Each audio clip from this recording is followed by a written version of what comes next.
Bouteille qui est écrit. Eh ben, il devait pas avoir de penalty de moi sur sa bouteille, parce que j'en ai pas tiré en compétition. Ouais, du coup, il devait pas en avoir. Ouais. Et là, tu réalises que tu viens de faire qualifier. Non, mais là, c'est l'explosion. Pour les Congolais entre les pieds. Première canne pour Mpassi. Presque le sourire aux lèvres, mais concentré.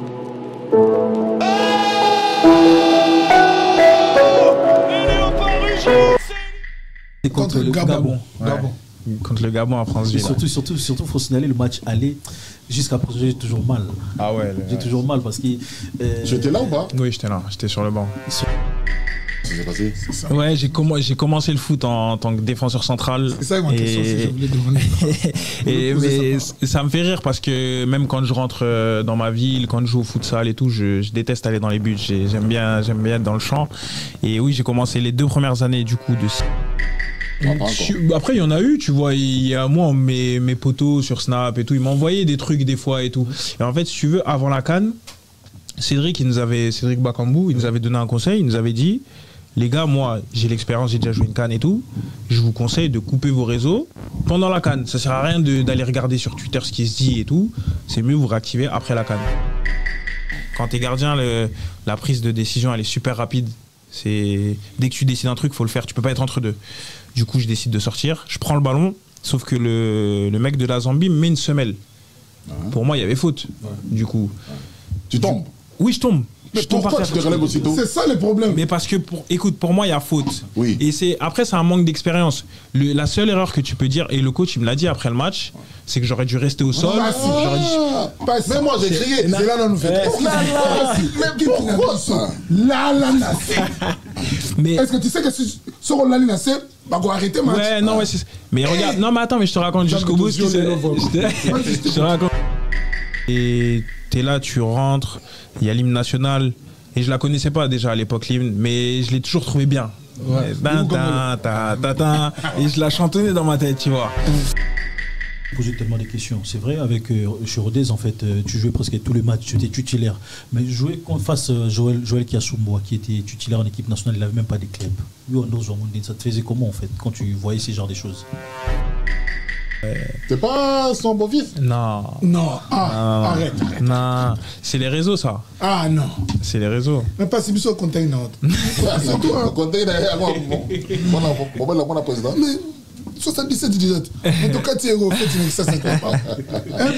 Non, ça c'est les réseaux sociaux. Ouais, c'est les réseaux. Moi, je suis pour rien là dans cette histoire. Ah, vous avez madame. Non, ouais. Non, ouais, c'est les réseaux, ça. Moi, je suis pas là-bas. T'es pas là-bas? Non. Il y a eu tellement de kilos sur Amonio, peut-être. Ah, you, man, ça, tu vois, là, mon compte Sambo, quand tu sais, une blague, elle est sur les réseaux. Ah, ouais, bah, c'est après le match de l'Égypte. Ça, c'est quoi ça? Tous les penalty, c'était quoi? T'es pas fort en penalty ou comment? Non, c'est pas une question de fort. Après, il y a des mecs, c'est des spécialistes des penalty. Ils sentent le truc, tu vois. Moi, j'ai arrêté un penalty l'année dernière en Ligue 2. J'ai senti le truc sur le moment. Après, une séance de penalty, c'est pas pareil. Toujours après Rodez au Kende. Parce qu'on compte sur toi. Je te dis la vérité en face. Excuse-moi, j'ai dit la vérité en face, mais ça va être choqué, mais moi j'ai dit en face. Donc on compte sur toi au jour d'aujourd'hui. Tu as vraiment na bagarre été. Avec le monsieur là, Moulouba, là, on a bagarré. Excuse-moi, mon frère. Ils mettent de la glace à la mi-temps. Et si tu regardes les images de la deuxième mi-temps contre la Côte d'Ivoire, j'ai tiré aucun 6 mètres.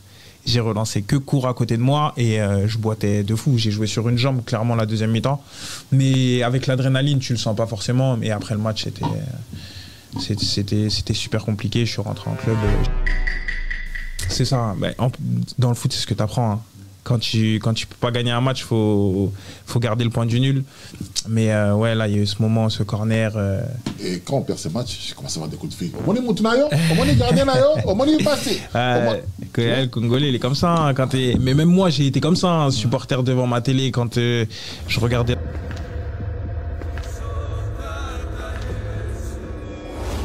Depuis le début, il m'a tenu la main. C'est à cette promesse que je me suis accroché et j'ai pu tenir ferme. J'ai traversé la mer. Elle ne m'a pas submergé. J'ai traversé le feu. Il ne m'a pas brûlé. Aujourd'hui, je témoigne qu'il m'a accompagné tout au long du chemin. Et je suis finalement arrivé à ces stades de ma carrière. Moïse Billet au Stade des Martyrs le dimanche 19 mai 2024. Tickets disponibles dans les agences Rebank et Illico Store.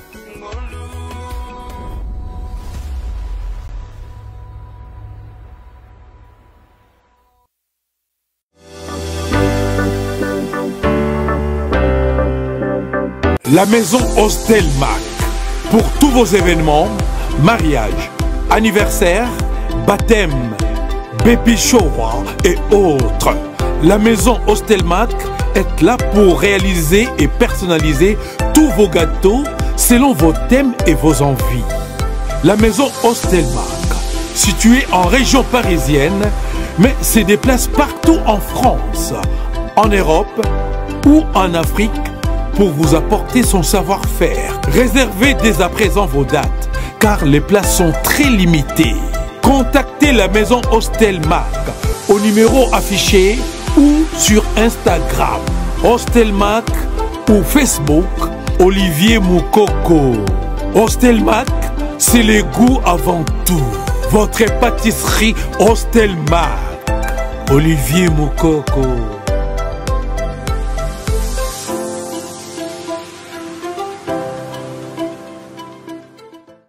Ça fait un plaisir de savoir que vous êtes tellement nombreux à nous regarder. Bonjour et bonsoir. Ça dépend à quelle heure vous captez mes salutations. Encore une fois, à la présentation, Anelka Bafossette. Voilà.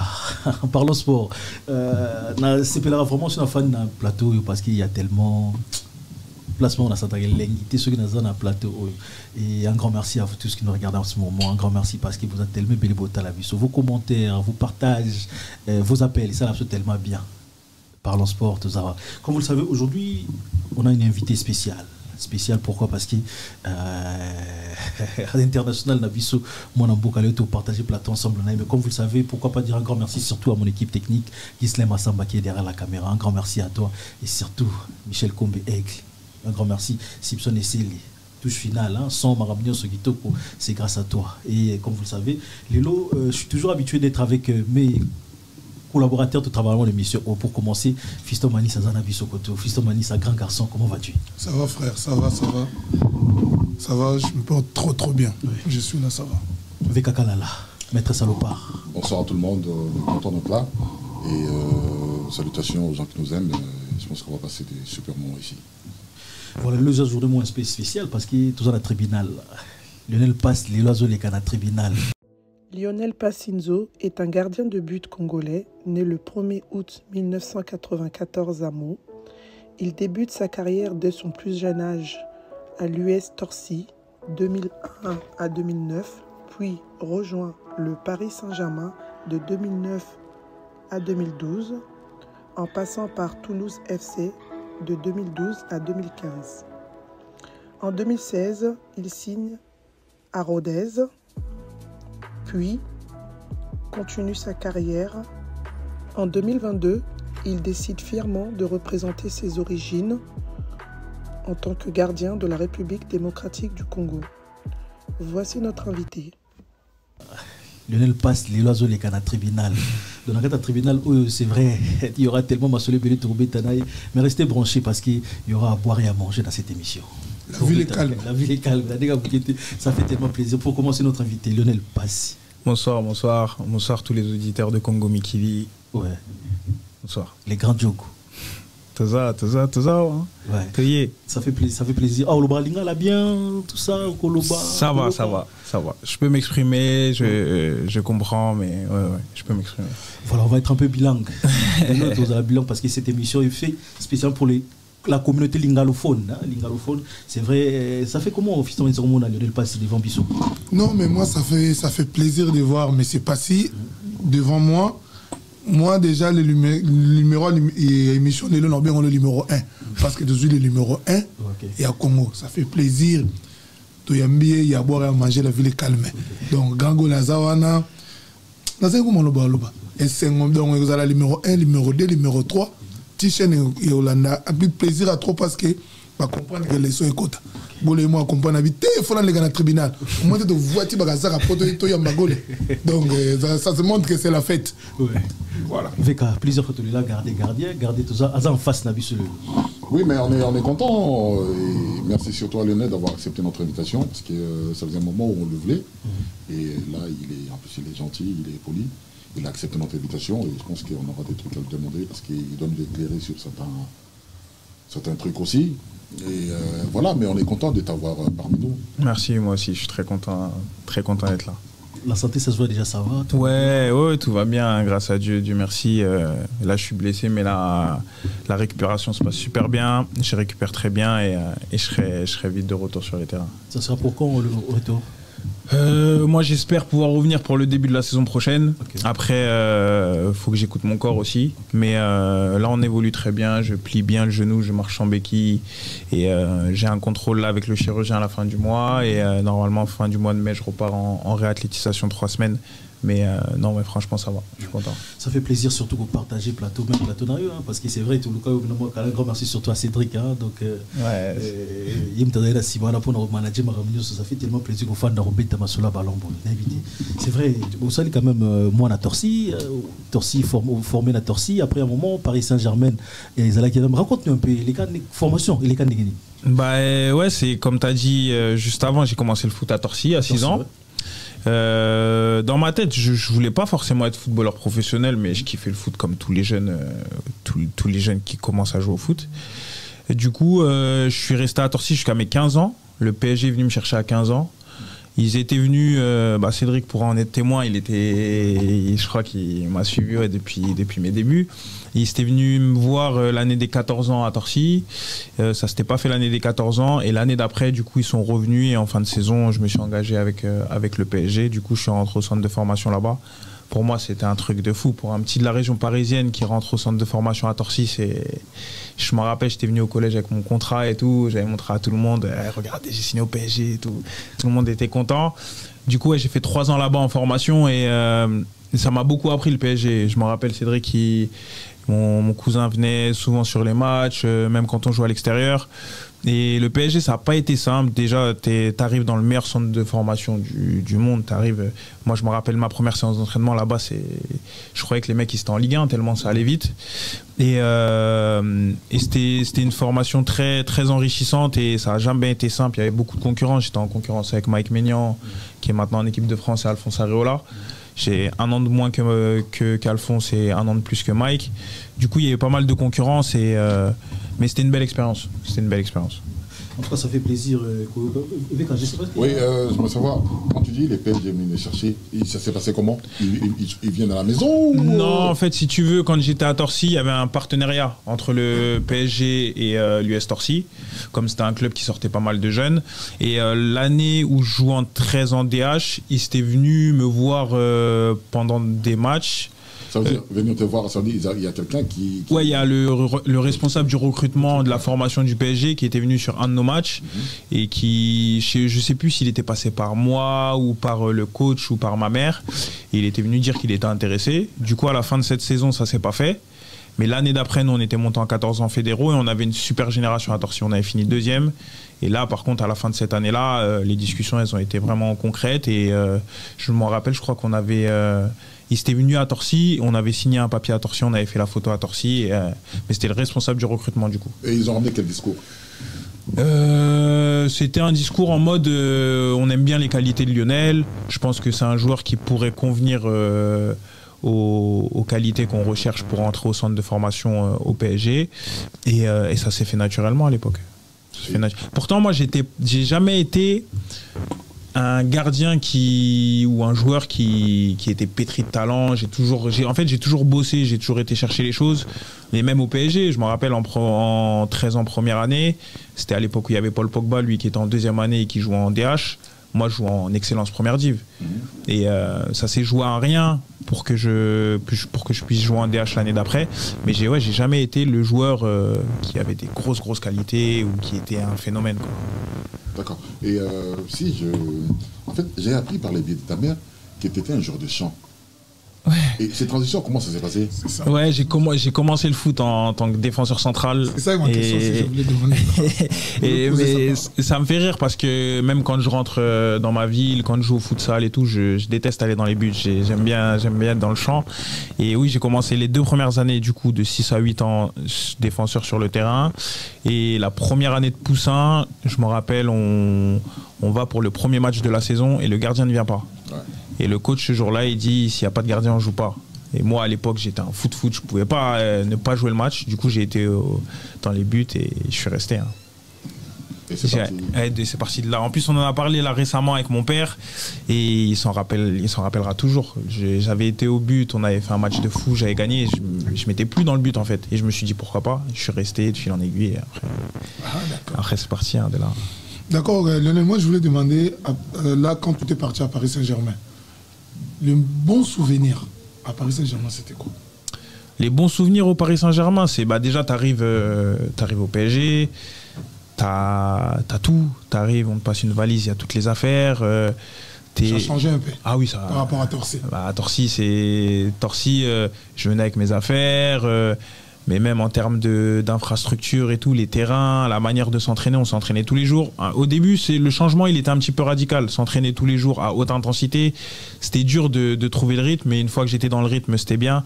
Mais ouais, ce qui m'a marqué, c'est le niveau technique, tactique, intelligence des mecs. Parce que si tu veux, il y a la préformation et la formation. Moi, je suis arrivé en formation. Et quand je suis arrivé au centre en formation, pratiquement tout le groupe était déjà en préformation. Du coup, ils étaient déjà préformés à être en centre de formation. Et moi, je suis arrivé, ça allait un peu vite, mais je me suis adapté rapidement. Je me suis adapté rapidement et je suis rentré dans le moule rapidement. Et après, on a des souvenirs de fou. Au PSG, on a gagné des championnats de France contre Marseille en 17 ans. On a pas mal gagné au PSG. On a pas mal gagné. C'est ce qui m'a ouvert les portes à l'époque de l'équipe de France des jeunes. Quoi. Et t'avais quel âge? Quand j'arrive au PSG, j'ai 15 ans. 15 ans et jusqu'à mes 17-18 ans. Et à 15 ans, on est payé un tout petit peu ou... Ouais. En fait, quand tu rentres au centre de formation, tu signes des contrats qui s'appellent ANS, accord de non-sollicitation. D'accord. Et c'est un contrat où c'est 1 an aspirant et 2 ans apprenti. Comme contrat CDD. Ouais, de toute façon, nous, dans le foot, c'est que des contrats CDD. Il n'y a pas de CDI, c'est que des CDD.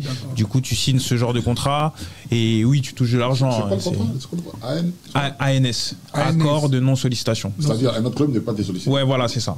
Tu t'engages avec le club pendant une durée de 3 ans à respecter cet engagement et tu ne peux pas être sollicité par un autre club. Et pour les joueurs qui ont beaucoup de talent, ce qu'ils font, c'est qu'ils signent des contrats de 5 ans. À 15 ans, c'est des contrats espoir. C'est 3 ans ANS plus 2 ans stagiaire pro. Ou directement pro, quoi. Mais moi, j'avais signé ce genre de contrat en arrivant au PSG. C'est payé combien à peu près? Moi, je m'en rappelle, pour un jeune de 15 ans comme moi qui vient d'un club amateur, parce qu'à l'époque, il y avait la Coupe nationale. C'était les sélections du département. Du coup, il y avait la sélection Île-de-France. Et quand tu étais en sélection Île-de-France et que tu signais un ANS, tu avais un salaire un peu plus au-dessus. Et moi, comme j'arrivais de Torcy, je crois que la première année, je touchais 300 €. 300 € et après c'était évolutif 300, 500 et 800 € je crois. Il y avait d'autres Congolais en même temps? Oui, Jordan Ikoko avec qui je suis en sélection. Ouais. Ikoko, on était ensemble du coup au centre de formation. Il y avait Erwin Ogenda qui a jamais, je crois qu'il a jamais été en sélection. Après là-bas j'ai connu Niskens, Kebano au centre. Dès que je suis arrivé au centre, on était ensemble. Et je crois que c'est... Non, après, il y avait d'autres Congolais, les Christopher Nkunku, Dylan Batumbisika, on était ensemble aussi au centre de formation. Non, il y en avait pas mal. Ah ouais. Je crois qu'au PSG, il y a souvent eu beaucoup de Congolais. Beaucoup de Congolais. Ouais. Surtout après, il y en a... à Torcy, apparemment aussi. Ouais, Torcy, ouais. Notre ami Chris. Mais à part les Congolais, il y avait qui ont percé dans votre génération? Moi, j'étais génération 94. Par Jordan, si après il y a Abdallah Yezien qui est maintenant c'était un joueur qui était, franchement je pense que c'était le meilleur joueur de notre génération, un numéro 10 super technique. Là maintenant il joue en Égypte. 94, il n'y a pas énormément de mecs qui ont réussi à percer dans le foot. Après, on était aussi avec les 95, du coup, l'équipe MB, il y avait l'équipe MB aussi, Presnel. Équipe MB, Rabiot. Après, moi aussi, j'ai connu la génération 96 avec Coman, Bayam avec Maignan. Les 93 aussi, on était avec eux. Alphonse Areola. Mais oui, il y a pas mal de joueurs, mais il n'y a pas énorme. De toute façon, quand tu arrives au centre de formation, les coachs, ils sont directs. Hein. On est 30 par génération et 10. Mais il fait comment? Dès que vous faites ça, vous montez ou vous êtes transféré direct à Paris? C'est-à-dire, vous travaillez là-bas dans le centre de formation. Ouais. Mais il y a des contrats, vous pouvez vous transformer dans le Paris Premier ou comment? Non, en fait, tu as ton contrat ANS. Mais c'est pas un contrat pro déjà. Non, c'est pas un contrat pro. Ouais. C'est pas un contrat pro. Mais par exemple, moi, je suis arrivé en U17 nationaux. D'accord. J'avais mon vestiaire en U17 nationaux. Je dormais au centre de formation. Et je m'entraînais tout le temps avec les U17 nationaux. Mais le centre des pros, il était pas loin de là où on dormait, nous, au PSG. Du coup, par exemple, si les pros avaient besoin d'un joueur, le matin, des fois, on pouvait t'appeler et te dire « Vas-y, tu vas aller t'entraîner avec les pros ». Et c'est comme ça que ça se passait. Ah, d'accord. C'est comme ça que ça se passait. Et en 2012, vous avez quitté Paris Saint-Germain pour aller à Toulouse. Parle-nous un peu de ça. Comment ça se passe? 2012, j'arrive à la fin de mon contrat du coup au PSG. Ils me font comprendre qu'ils vont pas forcément me faire signer pro, mais que je peux rester pour la réserve, mais pas avec un contrat pro. Du coup, avec mon agent à l'époque, on décide de voir les autres options qui peuvent s'ouvrir à moi. T'avais quel âge? J'avais 18 ans. Ouais, 18 ans. Je venais d'avoir 18 ans. Du coup, avec mon agent, on essaye de voir les opportunités qui se proposent à moi. Et il y a Toulouse qui ressort et Metz. Et je me rappelle, on était parti visiter le FC Metz et tout. À l'époque, c'était Khalidou Koulibaly, le défenseur du Sénégal. Ouais. C'était le capitaine là-bas, il était en place. Je me rappelle, je vais faire la visite au centre de formation avec lui. Ça se passe super bien. Et Metz voulait vraiment. Il y avait vraiment... il s'était vraiment intéressé par mon profil. Et du coup, je vais là-bas, je visite. Sauf que Metz, à cette époque-là, est rétrogradé, je crois, en CFA ou national administrativement. Du coup, on décide d'aller à Toulouse. Il y a Toulouse qui était là, qui me proposait un contrat stagiaire pro de 2 ans. Du coup, on décide d'aller à Toulouse dans un club de Ligue 1. Quoi. Okay. C'était dans quel club vous avez signé le contrat pro? À Toulouse, du coup. Okay. À la fin de mes années stagiaires 2 ans, je crois que je fais une super coupe Gambardella. J'ai 20 ans et là, je signe mon premier contrat pro de 1 an. Et l'adaptation, comment vous êtes adapté à Toulouse? Toulouse, c'est le moment où j'ai 18 ans, j'arrive dans une ville où c'est un petit peu festif. Après, il faut savoir que tu quittes ta famille. Ouais, voilà, c'est ça. Après, ma famille, je l'avais quittée partiellement parce que quand j'étais au centre de formation, je dormais là-bas toute la semaine et je rentrais que le week-end chez ma mère. Du coup, ça m'avait un petit peu préparé à la séparation avec ma famille. Mais là, c'était vraiment le moment où je quittais Paris, la région parisienne. Pour aller à Toulouse. C'était la première fois que j'arrivais dans le sud. Tu laisses tes amis. Ouais, je laisse mes potes et tout. Ouais, c'est un changement total. Mais franchement, ça s'est super bien passé. Parce qu'à Toulouse, tu arrives au centre de formation, déjà, il y a pas mal de jeunes de Paris. Et c'est une ville, Toulouse, où c'est un petit Paris, en fait. Ça bouge, tu peux sortir le soir. J'ai découvert la vie seule, mon indépendance, à Toulouse, en fait. À Toulouse. Et à un moment où ta famille t'a manqué? Et les premières années où je suis arrivé à Toulouse, je me rappelle que dans mon contrat, j'avais 6 billets d'avion aller-retour pour ma famille et pour moi, payé par le club. Du coup, je rentrais beaucoup, ma famille venait beaucoup me voir. Et plus le temps passait, plus j'ai eu besoin de rentrer et je me suis adapté là-bas. Mais ouais, au tout début, j'avais besoin de voir ma famille quand même, de rentrer à Paris. Mais l'adaptation, c'est bien faite, franchement. Voilà, pour tout qui est un peu moins rapide, parce qu'il y a tellement beaucoup de Bassoulor au bêta. Donc voilà, en 2016, vous avez quitté Toulouse pour aller à Rodez, là où vous êtes actuellement. Ça fait au moins 8 ans déjà que vous êtes... 8 ans déjà. Ouais, 8 ans, ça passe. Hein. Ça passe très vite. Hein. Ouais, je suis arrivé là-bas, j'étais un adolescent. Ouais. Et là, maintenant, je vais avoir 30 ans. Je me fais vieux. Hein. Ouais. Mani, ça 8 ans, on a même club. Bon, moi, le plus important, que ce soit tout, mais c'est pas... À 8 ans à Rodez, tu penses à quoi? Déjà, jamais dans ma vie, je me serais imaginé rester 8 ans à Rodez. Dès que j'arrive à Rodez, c'est tout petit, c'est une ville qui fait 20 000 habitants. J'avais jamais été à Rodez, j'en avais entendu parler parce que j'étais à Toulouse et c'est à 1h20 de Toulouse. Mais j'arrive là-bas et je me dis, je vais rester maximum 1 an, 2 ans, je vais essayer de me relancer et repartir, quoi. Mais les années passent, Moi, je suis arrivé, on était en CFA. La première année, on monte. Je suis gardien numéro 2, je joue pas. Ils me conservent, on monte en national. La deuxième année, on fait une super saison. On n'est pas loin de monter en Ligue 2. On fait une deuxième année en national, on remonte. Là, je joue toujours pas. Et ils font que ramener des gardiens, en fait. Ah ouais. Et la première année en Ligue 2, c'est Arthur Desmas, le gardien actuel du Havre. Il fait 2 ans. L'année de national, il fait la montée. L'année de Ligue 2, il part. Il ramène un autre gardien, Théo Guivarch. Ils me font toujours pas confiance. Mais vu que ça se passait bien, qu'on gagnait des matchs et que moi j'avais tellement galéré parce que en fait, si tu veux, ce que je t'ai pas dit, c'est que la transition entre Toulouse et Rodez, il y a 1 an où je suis au chômage, où je rentre chez ma mère ici à Paris, je m'entraîne tout seul, je prends du poids de fou. Mentalement c'est dur, mais les potos ils sont là, ils te soutiennent, la famille elle est là, ils ont été super importants. Et du coup je me dis, j'ai galéré 1 an. Là, ça va, je gagne des matchs, je m'entraîne dans un groupe, alors que j'ai des potes à moi, on était en centre de formation, ils ont arrêté le foot. Du coup, je prends mon mal en patience, je travaille de mon côté et je me dis, ça va payer, ça va payer, ça va payer, jusqu'à ce que Arthur parte et qu'il prenne Théo Guivarch, qui fait les 6 premiers mois de l'année. C'était en Ligue 2 la deuxième année. Et on était dernier, je crois, à la trêve. Et là, le coach, il décide de me mettre. Et c'est là que j'ai commencé à jouer. C'est là que quand tu arrives à Rodez, 8 ans après, tu te dis, t'es heureux? Ouais, non, je suis super content. Je suis super content parce que, alors certes, je suis pas encore arrivé là. Après, on ne sait pas ce qui peut se passer dans le foot, mais certes, j'ai pas joué en Ligue 1, j'ai pas joué en Ligue des Champions ou quoi. Mais il y a une progression, tu vois. Je suis arrivé, je suis passé en centre de formation, j'étais au PSG, j'étais à Toulouse. Et quand tu es dans ces environnements-là, tu es un peu dans une bulle.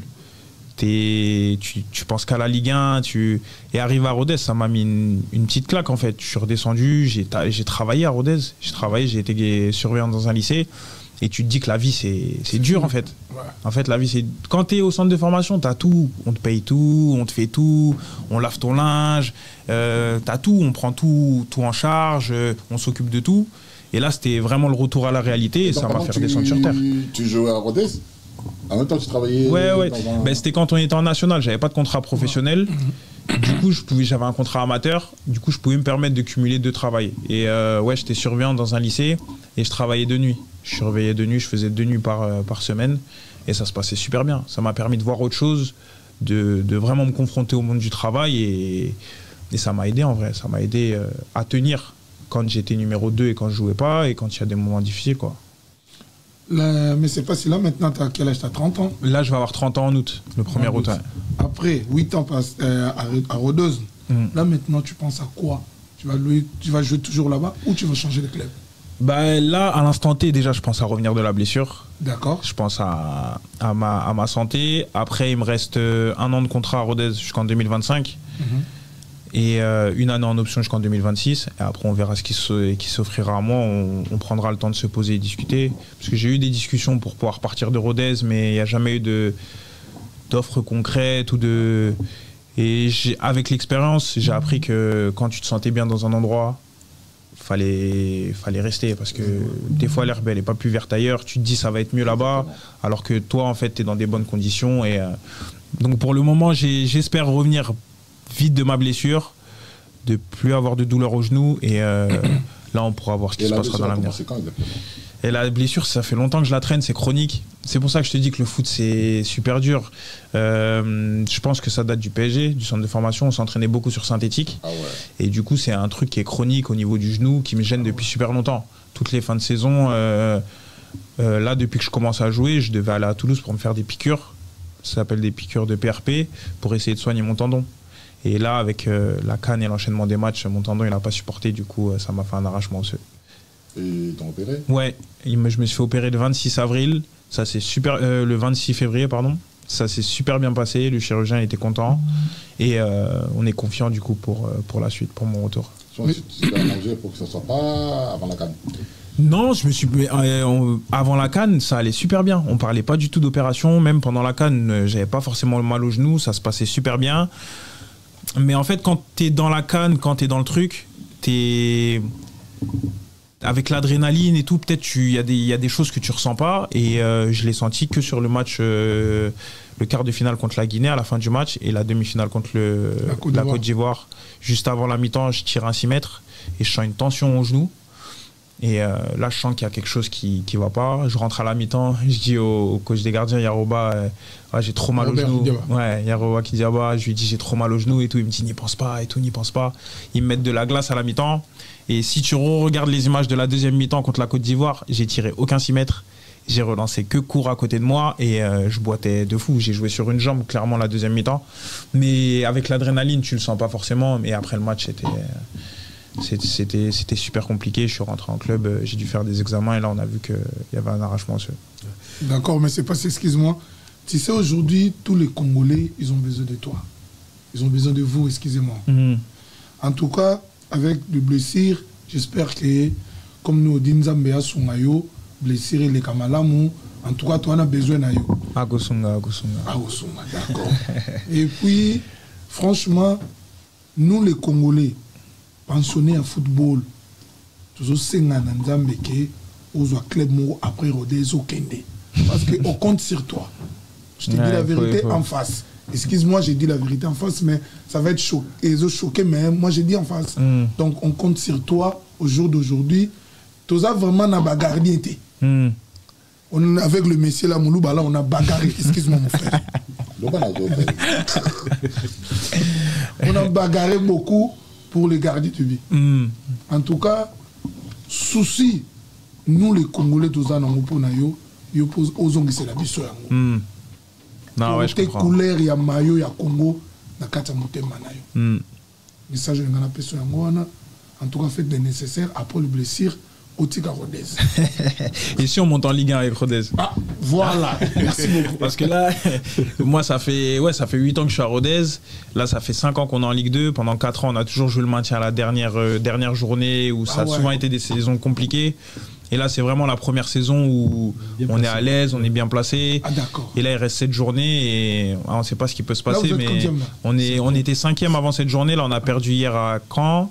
Et on est 7e, mais on a 2 points de la 4e place. Du coup. Ouais. Moi, j'ai parié pour Rodez. Ah non, mais. L'auto. Ouais. La bêta qui va avec, il va gagner. Non. Pourtant, on a fait un gros match. Je suis parti les voir jouer, moi, à Caen hier. Je me suis dit. Non, mais non, ils jouent la montée. Et normalement, ils jouent la montée. Ils vont faire les playoffs. Les playoffs, ouais. Donc, ils vont pas perdre. Non, après, on est dans la course encore. Là, c'est dommage hier, mais on a fait un gros match. Mais comme contre l'Afrique du Sud, la CAN, l'Afrique du Sud, on avait gagné. Ils ont fait 3 buts partout. Ouais, 3-3, pareil. Alors, on menait 3-1, ouais. Ouais, c'est dommage. Non, mais franchement, cette année, ça se passe super bien. Mais oui, comme tu dis, si on monte en Ligue 1, moi, je serais toujours bien à Rodez. Et... Exactement. C'est ça qui dit là. Merci. Voilà, je préfère tout contre la sélection directement parce que c'est directement, toi, on a tapé. La Ligue 1, Moukié, si on peut réclamer Moukié, parce qu'en 2010, pour la première fois, sélectionné en équipe de France. Avec les U16, I16, I17. Parle-moi un peu de ça quand même. Nous, les gars, cette ambiance. Bah, tu sais, quand tu es dans la formation française, quand tu es dans la formation française, pardon, tu es au centre de formation au PSG et tu t'es amené le cursus normal, c'est PSG, sélection. Il y a tous les jeunes du PSG qui sont appelés en sélection. Moi, dans mon groupe, je crois qu'on était 6 ou 7 appelés en sélection. Et ouais, j'ai été appelé la première fois, je crois, pour faire le tournoi de Montaigu en U16. Et c'était de par mon travail au PSG que j'avais été envoyé en sélection, quoi. Donc c'était grâce à PSG qu'ils ont... Ouais, oui, c'était grâce au PSG, grâce un petit peu aux relations. Ils ont un quota entre le PSG et l'équipe. Non, ils n'ont pas un quota, mais par exemple, si tu veux, avant en tout cas, ça se passait comme ça. Par exemple, il y avait la sélection par exemple des U16 de l'équipe de France. S'il y avait un blessé, ils préféraient appeler un mec du PSG qui était pas loin et qui pouvait venir rapidement qu'un mec du FC Nantes ou de... Après, ils m'ont aussi appelé pour mes qualités, hein, mais je pense que le PSG a été un poids dans mes sélections en jeune. Et en même temps, en 2022, pour la première fois, sélectionné en équipe nationale. Léopard Nabisso. Déjà, moi, je voulais savoir si, à quel moment tu t'es dit il y avait moyen de jouer pour le Congo ou tu pensais... En fait, si tu veux, comme je t'ai dit, quand tu es né en France et que tu as fait le cursus du centre de formation et tout, tu vois, par exemple, tes anciens et tout, ils vont en équipe de France. Et l'équipe de France, ça attire quand tu es né en France. Tu regardes l'équipe de France et ça attire forcément. Et je me rappelle, quand on fait la Coupe du Monde avec l'équipe de France en U17, on reçoit aussi une convocation du Congo. J'étais dans une liste, une pré-liste des 40. Mais comme je jouais la Coupe du Monde avec l'équipe de France, j'y pensais pas forcément à l'époque. J'ai pas forcément snobé, mais j'étais en équipe de France et on partait à la Coupe du Monde. Du coup, en plus, je crois que le Congo, il n'y était pas à la Coupe du Monde, mais j'avais reçu une ligne, j'étais sélectionné dans une pré-liste pour faire un stage à l'époque. Du coup, moi, j'avais été à la Coupe du Monde avec l'équipe de France parce que c'était une visibilité incroyable. Après, moi, j'ai toujours eu la culture congolaise de par ma mère et mon père, de par ma famille. On m'a toujours parlé lingala. J'ai toujours eu cette attache avec le Congo, mais j'avais jamais eu l'opportunité de pouvoir accéder à la sélection. Et comme tu dis, en 2020, j'ai été pour la première fois et c'est grâce à Cédric qui m'a appelé. Mais dès qu'il m'a, Cédric Bakambu qui m'a appelé. Et t'a dit quoi? Qu'est-ce qu'il t'a dit exactement? Je me rappelle, il m'a envoyé un message sur WhatsApp.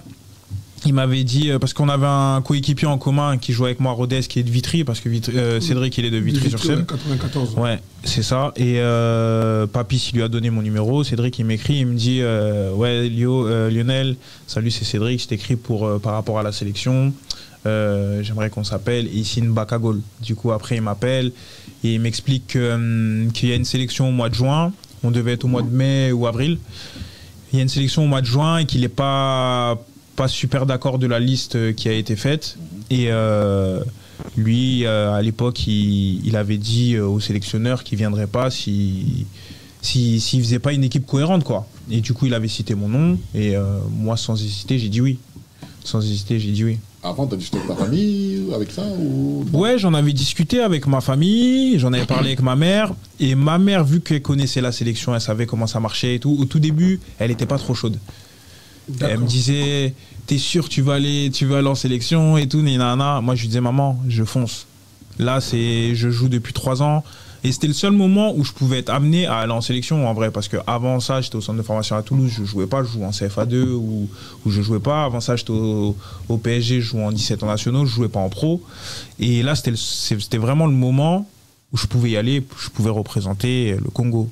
Et quand tu es congolais et que tu regardes la CAN à la télé et tout, tu te dis, ce serait trop lourd. Ce serait trop lourd que je représente mon pays.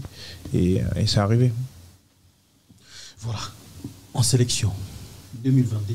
C'est vrai quand même, si on veut parler quand même de la sélection, en 2022, t'as envoyé match référence aussi, il faut le dire, match référence. C'était contre le Gabon. Ouais. Contre le Gabon à France. Surtout, faut signaler le match aller. Jusqu'à présent, j'ai toujours mal. Ah ouais. J'ai toujours mal parce que. J'étais là ou pas? Oui, j'étais là. J'étais sur le banc. Sur le banc. Ah mais ce match-là, c'était. C'était grave. Ah, c'était très grave. Mais tout le match en fait, la préparation de match, parce que si tu veux, les Gabonais ils étaient ici en Europe, ils avaient eu un problème de transport, ils étaient arrivés 1 heure avant le match, ils étaient même pas... C'était à Kinshasa, non? Ouais, c'était à Kinshasa.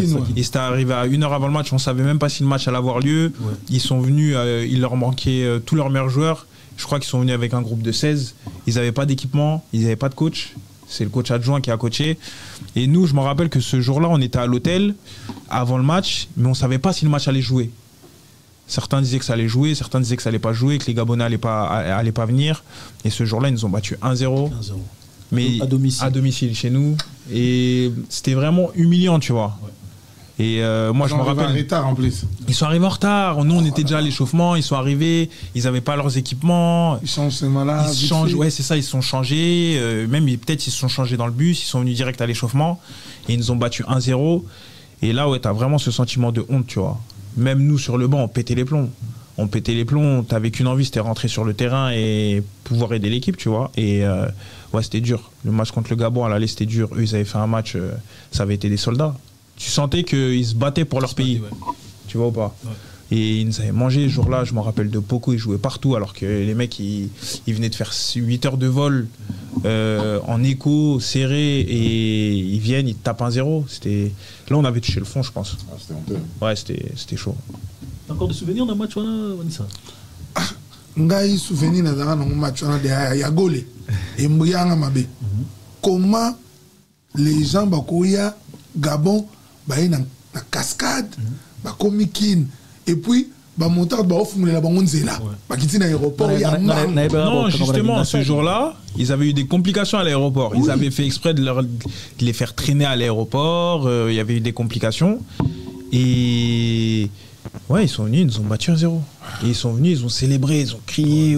C'était dur, c'était dur. J'ai des amis gabonais ces jours-là, je répondais même plus au téléphone. Ah ouais, ça faisait tellement mal. C'était pas bien. Déjà, qualité à l'opart, et puis, Gouya football, ouais.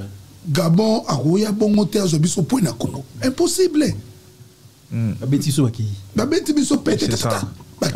Et là, qu'est-ce qui se passe dans ta tête? On perd 1-0 contre Gabon à domicile. Les Gabon n'ont même pas fait la reconnaissance du terrain. Non, ils sont arrivés direct à l'échauffement. Tu te dis quoi? Mais là, cette sélection, elle est merdique ou... Non, même pas. Moi, depuis que je suis en sélection, en vrai, il y a toujours de l'espoir. Même quand on perdait et tout, je soutenais tout le temps. Même quand Joël y jouait, j'étais derrière lui. En fait, j'étais là pour le bien de l'équipe. Je suis arrivé... c'est un peu l'histoire de mon... C'est un peu le résumé de mon histoire. Pareil à Rodez. Je suis arrivé en tant que numéro 2. J'ai gagné ma place petit à petit. Pareil, en sélection, je suis arrivé. J'ai regardé comment ça marchait. Je me suis mis dans le moule tranquillement. Et j'ai bossé à l'entraînement. Et je faisais mon travail tranquillement dans mon coin jusqu'à ce que je sois récompensé, quoi. Mais non, ouais, j'étais dépité. Et pour moi, c'est comme si moi j'avais joué et qu'on avait perdu et j'avais honte, comme si j'étais sur le terrain, quoi. J'étais dégoûté, plus dégoûté. Je me suis pas dit c'est la merde de la sélection, mais il y avait ce motif d'espoir que ça aille mieux. Ça aille mieux. T'espères toujours que ça aille mieux. Ils étaient pas concentrés ou comment? Non, c'est que... C'est pas un bon jour. Ouais, c'est ça, c'est pas un bon jour. En plus, c'était à huis clos, il n'y avait pas de supporters. Ouais. Du coup, c'était une ambiance bizarre en fait de match. Eux, ils viennent et tu te dis, vas-y, ils ont fait 7 heures de bus, le match il va commencer, tu vas les écraser, physiquement, ils vont pas tenir. Ouais. Et plus le match il avance, les mecs ils sont encore là. Et là, tu te dis, ah ouais, là, t'es en train de merder, tu vois. Et non, ouais, c'est comme je t'ai dit, c'est un sentiment désagréable. Ouais. Voilà. Et vous dites quoi à la fin du match? Vous dites quoi? À la fin du match, on est dépité, on est énervé contre nous, on est énervé contre le coach, on comprend pas ses choix. C'était Cooper, non? Ouais, c'était Hector Cooper à l'époque. Mais ouais, t'as beaucoup de sentiments quand tu perds un match comme ça et que... Ouais, c'est que tu te fais humilier, il y a trop de sentiments qui te passent par la tête. Vous êtes quand même payé? Oui, après, il n'y a jamais eu de souci à ce niveau-là. Ouais. Moi, je me posais tellement des questions. C'est vrai, chez Rodez, en fait, tu jouais presque tous les matchs, tu étais titulaire.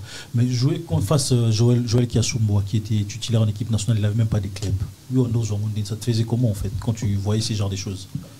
Bon, en vrai, si, quand tu es compétiteur, il y a toujours des fois où tu te dis, moi, je suis là, je joue...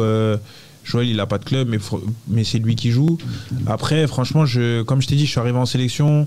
Joël, il a été top avec moi. Il m'a donné pas mal de conseils. Et on se tirait la bourre à l'entraînement. Tu vois, moi, j'étais vraiment là pour le pousser. Et mais il n'y a jamais eu de moment où, même mes potos, même Cédric, mon cousin, il me disait « Je comprends pas, pourquoi tu joues pas ?» et tout. Je lui disais « T'inquiète, laisse le temps. Je vais travailler dans mon coin. Et vas-y, si je dois jouer un jour... Et après, les gens, ils sont pas fous, tu vois. Et on connaît tous le football. Si je dois jouer un jour, il faudra que je sois prêt. Mais j'aurai ma chance un jour. Du coup, j'ai été patient et j'ai travaillé dans mon coin. Sur ces cas. Moi, je disais à tout le monde, lorsque le football devient une science, quelqu'un qui n'a pas le temps de jouer dans son club, ça va être difficile pour lui d'être titulaire en sélection. Parce qu'il n'a pas le temps de jeu. Justement, il n'aura pas cette obésité, il ne sera pas en forme. C'est ce qui s'est passé avec Joël. Joël, on n'a rien contre toi, hein. On n'avait rien contre lui, sauf qu'on a cette liberté d'expression. Non, d'esprit et de pensée. Et peut-être nous, on dit tout haut ce que les gens passent tout bas. Parce que moi, je me disais, c'est anormal d'avoir un gardien qui n'a pas le temps de jouer dans son club. Tout le monde se disait ça, ouais. Tout le monde le pensait. Ouais. Mais le truc qu'il y a, c'est que Joël, il était performant. Après, peut-être sur la fin, un peu moins. Mais ça nous a coûté la qualification pour la Coupe du Monde. On avait fait un match contre la Tanzanie à l'époque là-bas où on avait gagné 3-0. Il avait été bon. Ouais. Il avait fait des bons matchs, tu vois. Mais après, oui, je te rejoins sur le fait que quand t'as pas de temps de jeu, t'as pas de rythme et c'est plus compliqué. Et ça se voit pas, ça se voit nulle part. C'est un gardien qui a pas de temps de jeu. Sur ce sujet Non, franchement, les sujets de discussion, c'était pas ça du tout. Hein. C'était en mode vraiment tactiquement et techniquement sur le football, mais on n'en a jamais discuté entre nous. Moi, comme je t'ai dit, j'étais vraiment là pour le pousser à l'entraînement, pour montrer que j'étais là et que fallait qu'il soit bon en vrai pour que... Et là, il t'envoie encore des messages de temps en temps? Oui, il m'envoie des messages. Après le match du Gabon, il m'avait envoyé un message pour me féliciter. Là, pendant la CAN, il m'a envoyé des messages. Et c'est pour ça, je te dis, Joël, ça a toujours été un bon. Ça n'a pas été le mec. Souvent dans le foot, surtout chez les gardiens, c'est compliqué. C'est la concurrence et tout. Tu peux arriver dans un groupe où il y a le premier gardien, deuxième gardien, troisième gardien, mais le premier gardien, c'est un connard. T'es là, il se la raconte de fou, tu peux pas parler avec lui. Et lui, c'était pas comme ça. Et je suis arrivé, il me donnait des conseils et tout. Et non, c'était un bon mec en vrai. Il y avait une bonne ambiance. Ouais, mais franchement, c'est ça en fait. Moi, depuis que je suis arrivé en sélection, il y a toujours eu une bonne ambiance. Et là, il joue encore? Non, je crois qu'il a pas de club là actuellement. Je crois qu'il a pas de club. Il a arrêté? Je sais pas. Je sais pas du tout. Non, je crois pas qu'il a arrêté. Je crois qu'il s'entraîne, il cherche. Mais le football, c'est devenu tellement compliqué. C'est pour ça que je te dis, moi, je suis à Rodez depuis 8 ans. J'ai un contrat. Alors qu'il y en a plein qui n'ont pas de contrat. Du coup, je m'accroche, je suis bien. C'est pas qu'ils sont moins bons, hein. C'est juste qu'ils n'ont pas de chance. Et le foot, c'est très compliqué. En plus, on arrive à un certain âge. Là, on a 30 ans. Maintenant, il y a des petits de 16 ans. Le petit au Barça, il a 16 ans. Ça commence de plus en plus tôt. Les clubs font beaucoup de trading. Ils font monter un mec, progresser un mec pour pouvoir le vendre derrière. Si toi, tu as 30 ans, 32 ans et tu vas rien apporter au club, maintenant les clubs, ils te calculent pas. Du coup, c'est super compliqué, mais s'il s'accroche, il s'entraîne. Il espère retrouver un club, mais je pense pas qu'il a arrêté. Ouais. Et puis le match retour face au Gabon, à Port-Gentil, je crois. Port-Gentil. À Franceville, non? Franceville, voilà, Franceville, carton. Tout le monde. Souci d'abord, c'est un match, c'était incroyable. Encore une fois, on a profité d'en féliciter pour le match. Merci. On a beaucoup aimé. Toi, on est là souvent pour. Moi, je me pose la question, comment tu abordes ce match? Comment tu dis quoi? Quand tu dis. Peut-être dit que tu étais titulaire. En fait, si tu veux, j'ai eu le temps de me préparer en amont parce que je crois que c'est au match du Soudan, non, de la Mauritanie. Il prend un carton jaune et je sais qu'il est suspendu depuis le mois de mars. En plus, dans le vestiaire, je m'en rappelle, je crois, il y a Johan Wissa et Cédric Bakambu. Non, Johan Wissa dans le vestiaire, il me dit tiens-toi prêt, là, ça va être à toi, ça va être ton moment. Et Cédric, pareil, il m'envoie un message, 2-3 semaines plus tard en mode vas-y là ça va être ton moment, tiens-toi prêt, prépare-toi. Du coup j'ai eu le temps de me préparer un peu pour ce match mais sans forcément trop y penser. De mars à juin, moi j'ai eu la fin de saison avec Rodez, j'étais concentré sur ma fin de saison avec Rodez et je savais que c'était en faisant des bonnes performances avec Rodez que si je jouais j'allais être prêt, j'allais pouvoir être prêt à jouer et le match était incroyable. C'est le match déjà, c'est première sélection, il y a de l'émotion de fou. Je me rappelle, mon cousin, après le match, il m'avait appelé, il était trop joyeux. Ma soeur, elle a pleuré, ma mère. Tout le monde avait regardé le match et c'était incroyable. Et quand t'es gardien, tu rêves de faire des performances comme ça, tu vois. En plus, c'était contre le Gabon, ils avaient la grosse équipe. Il y avait le Gabon, ils avaient le retour d'Aubameyang, de Mario Lemina. Ils avaient la grosse équipe. Et t'es là, tu rentres, il y a l'hymne national. Et je la connaissais pas déjà à l'époque, l'hymne, mais je l'ai toujours trouvé bien. Ouais. Et je la chantonnais dans ma tête, tu vois.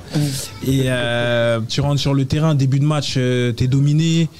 Et en fait, je suis direct dans le match parce qu'il y a une occasion où. Tu fais un arrêt. Non, on essaye de relancer. Chancel, il veut faire la passe à Dylan. Et il se rate un petit peu.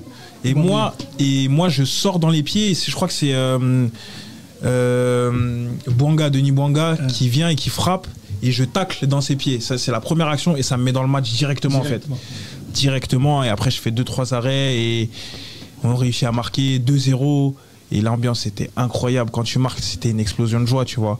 Mais ouais, c'était un match incroyable et c'était une performance incroyable. Dieu merci, franchement, que ce soit passé comme ça. Mais comme je me suis toujours dit, hein, c'est les plans de Dieu. C'est Dieu qui a décidé que ça se passe comme ça. C'était ton baptême de feu. Ouais, c'était mon baptême de feu, ouais. Mais ouais, c'est Dieu qui a fait que ça se passe comme ça. Et l'histoire, elle est incroyable. Elle est incroyable. Et après, c'est mal, les coachs t'ont rassuré comme quoi t'étais les nouveaux titulaires? Non, il m'a pas dit que j'étais numéro 1. Et c'est ça qui est bien avec ce sélectionneur, c'est que il t'assure jamais. En fait, tu dois toujours aller chercher les choses. Tu joues, t'es bon, mais derrière toi, il y a des mecs qui te poussent. Et c'est ça qui est bien en fait dans le foot, c'est que t'es toujours poussé à être le meilleur. Tu peux pas te reposer en fait. Exactement. Et vu que ça s'était bien passé au Gabon, après j'avais enchaîné. On avait réussi à obtenir la qualification pour la Coupe d'Afrique. Et après, il y a eu la CAN. Et quand on perd contre le Soudan?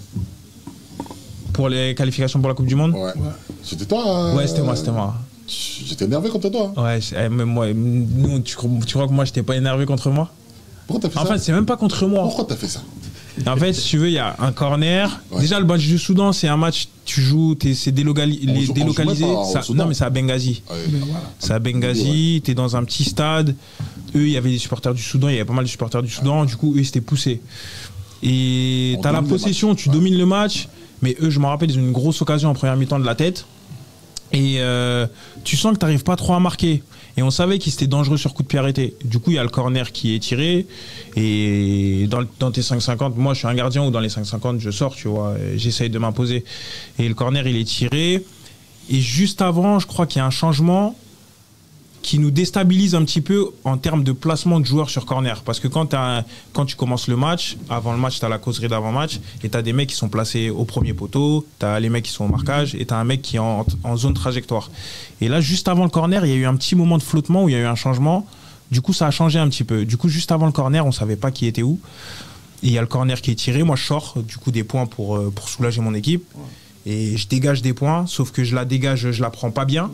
Et elle tape, comme par hasard, elle tape Charles et elle va direct dans le but. Tu vois, je me retourne, je vois le ballon, il est dans le but.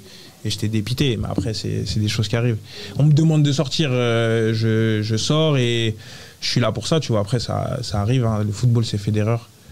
Mais c'est des trucs comme ça qui font avancer, en vrai. C'est des trucs comme ça qui font avancer. Après, ce match, il n'est pas totalement perdu, je crois. Je crois qu'il y a eu un recours qui a été posé. Ils ont fait jouer un joueur. Ouais, ils ont fait. Mais ouais, ce match-là, c'était dur un petit peu. En plus, juste avant la CAN, tu te rassures pas forcément alors que tu gagnes le premier match. Mais je me suis dit, faut aller de l'avant. Moi, j'ai commencé à avoir des doutes par rapport à tes qualités. Quand j'ai vu ce match-là, j'ai dit, peut-être qu'on s'est vite emporté. Non, mais ça arrive. Hein. Si, ça je sais. Mais il faut savoir, on a cette fibre patriotique où on s'est dit, on est Congolais, on doit gagner contre le Soudan. On ne joue même pas au Soudan, on joue en Libye. Ouais, mais en fait, moi en vrai de vrai, le Congo a toujours été classé devant la Libye. Le Soudan. Ouais, le Soudan.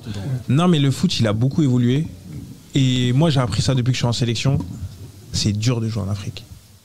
C'est pas comme en Europe où, ouais, sur le papier, tu es supérieur à une équipe. Par exemple, tu vas jouer en Coupe de France, tu es supérieur à eux. Tu joues sur des bons terrains, il y a le bon climat, le bon ballon et tout. Ça va aller.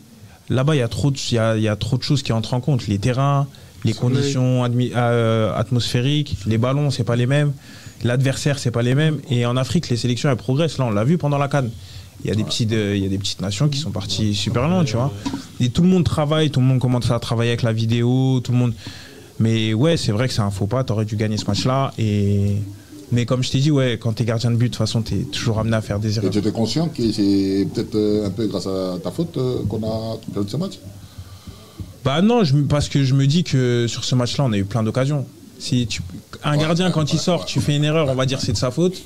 Mais un attaquant, quand il est devant le but et qu'il marque pas, on dit pas forcément c'est de la faute des attaquants. On va plus voir le gardien quand il va sortir au point, lui il va y avoir but, qu'un attaquant quand il va rater son occasion. On s'est dit, si on peut pas gagner un match, faisons un match nul. C'est ça. Dans le foot, c'est ce que tu apprends. Hein.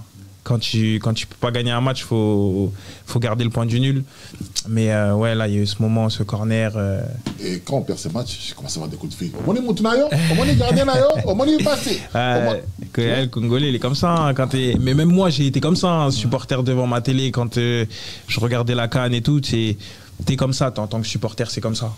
Mais quand t'es vraiment dans le métier, sur le terrain, t'es en train de jouer, tu prends un peu plus de recul.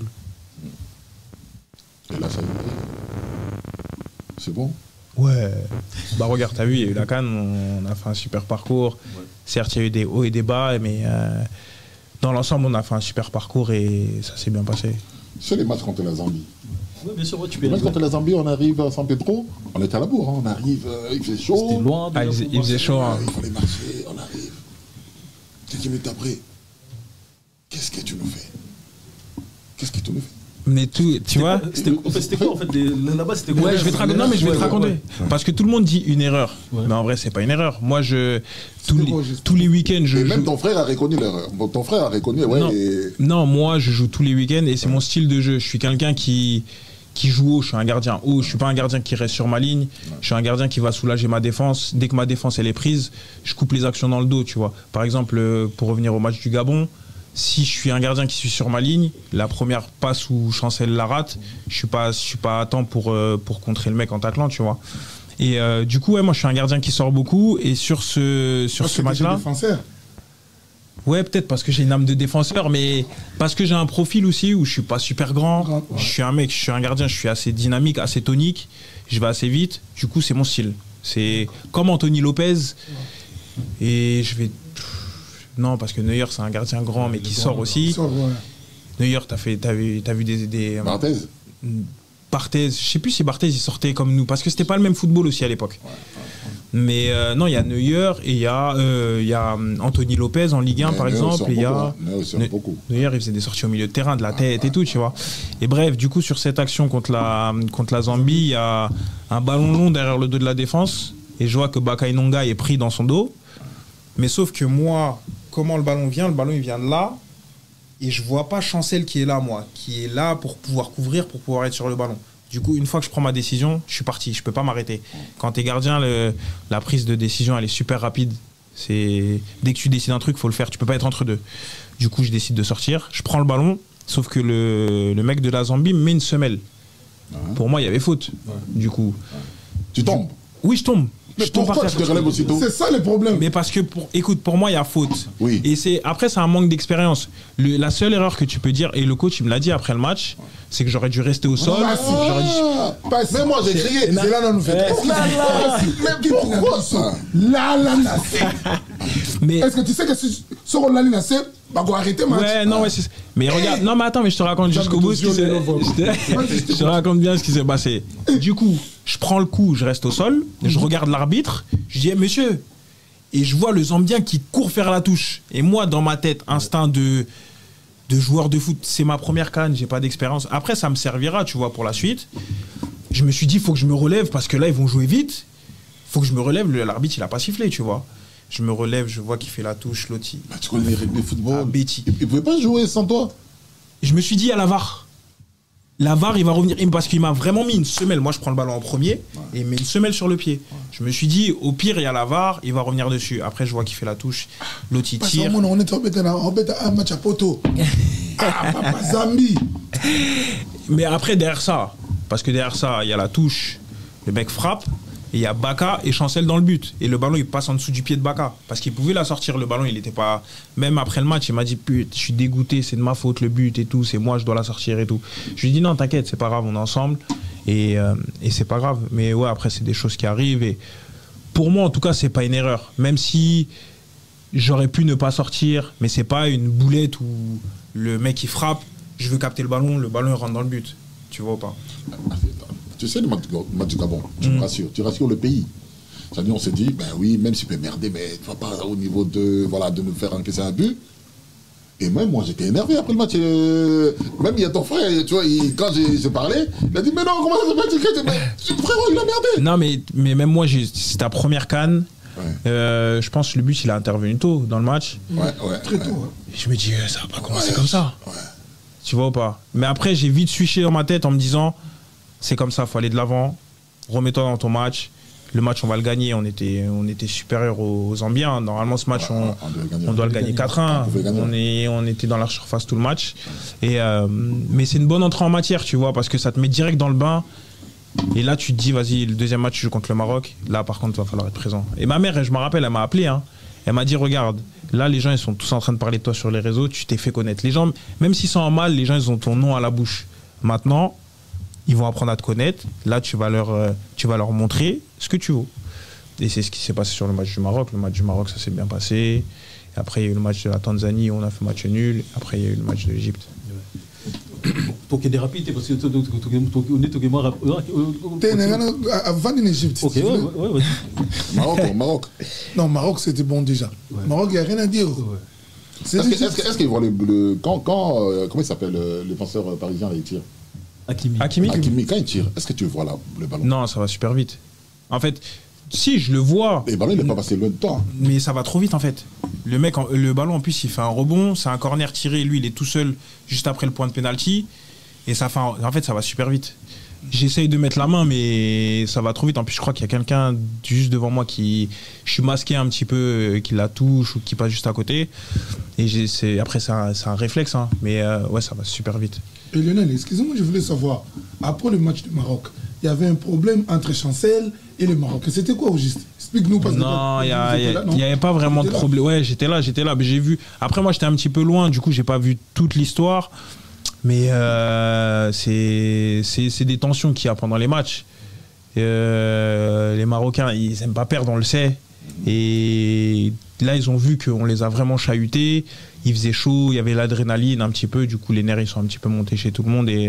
Mais il n'y a rien eu de... Il y a un moment, on l'a vu quand même pour Landaimba, au vestiaire. Ouais, l'attaquant de... Après, franchement, je sais plus comment il s'appelle. C'est un enfant centre comme ça. C'était pas Saïs? Non, pas Saïs. Avec dans la ligne, là. Nesseri, non? Ouais, c'est Séville, ouais. Et je sais pas ce qui s'est passé dans sa tête, je sais pas pourquoi il voulait suivre Chancel comme ça, mais ça c'est un petit peu bousculé, mais il y a rien eu il y a eu des paroles, ça chambrait un petit peu, mais il y a rien eu de... Mais avant les matchs, on avait un peu peur du Maroc? Non, on n'avait pas peur, on était concentrés, on savait qu'on avait des qualités, on savait qu'on avait une équipe de qualité, et je me rappelle, le coach nous avait fait une causerie d'avant-match, et il nous avait dit... physiquement, on est supérieur aux Marocains. Ils vont pas tenir la cadence sur tout le match. Certes, ils vont jeter leur venin au début du match et c'est ce qui s'est passé. Et franchement, pendant les 15 premières minutes ou 20 premières minutes, on n'a pas vu le jour. Mais au fur et à mesure du match, on est monté petit à petit. Et à la fin, tu te dis, mais t'aurais pu les battre. T'aurais pu les battre. Et on était fiers de cette performance quand même. Même si on n'a pas gagné le match. Oui. Mais on était vraiment rentrés dans notre canne. C'était ça. Ouais. Pour l'Égypte, la finale, au niveau des tirs au but, c'était quoi? C'était pas si. Vraiment. Hein, papa? Ça, c'est quoi ça? Tous les pénaltys, c'était quoi? T'es pas fort en pénalty ou comment?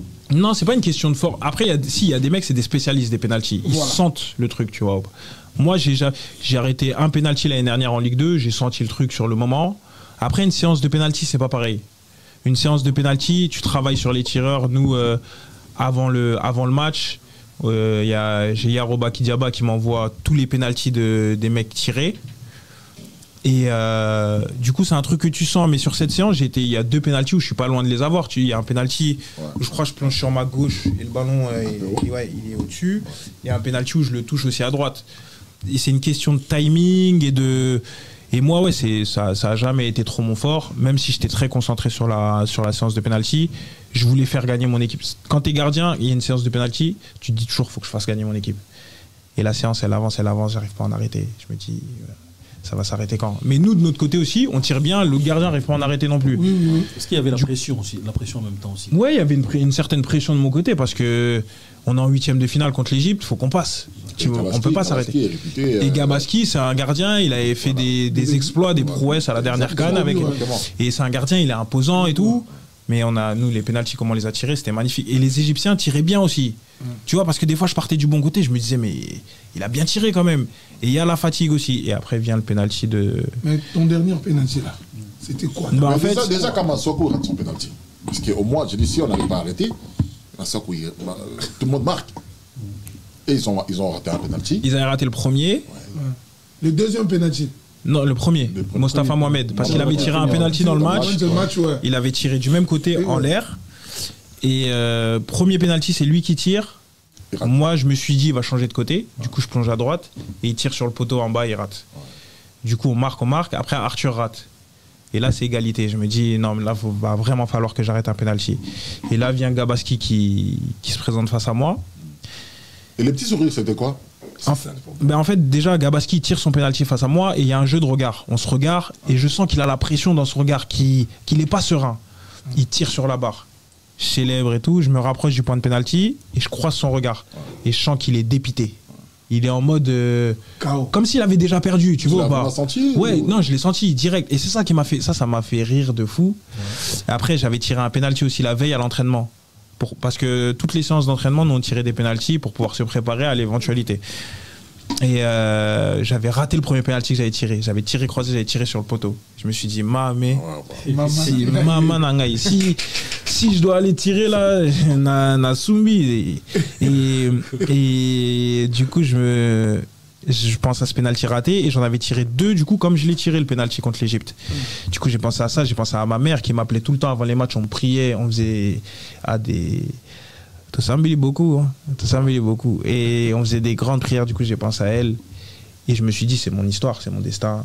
Je me suis lancé, il y a eu ce sourire du coup. Mais est-ce que tu savais de quel côté il a l'habitude de plonger? Non, non, c'était vraiment un jeu mental entre lui et moi. Et les gardiens de but en général... on n'est pas super technique comme les joueurs de champ. Du coup, c'est souvent tu tires croisé. Et je le vois, je m'élance, je vois qu'il part un petit peu à gauche et je me concentre pour la mettre de l'autre côté. Il n'avait pas sa bouteille qui écrit il devait pas avoir de penalty de moi sur sa bouteille, parce que j'en ai pas tiré en compétition. Ouais, du coup, il devait pas en avoir. Ouais. Et là, tu réalises que tu viens de faire qualifier. Non, mais là, c'est l'explosion. Pour les Congolais entre les pieds. Première canne pour El Passy. Presque le sourire aux lèvres, mais...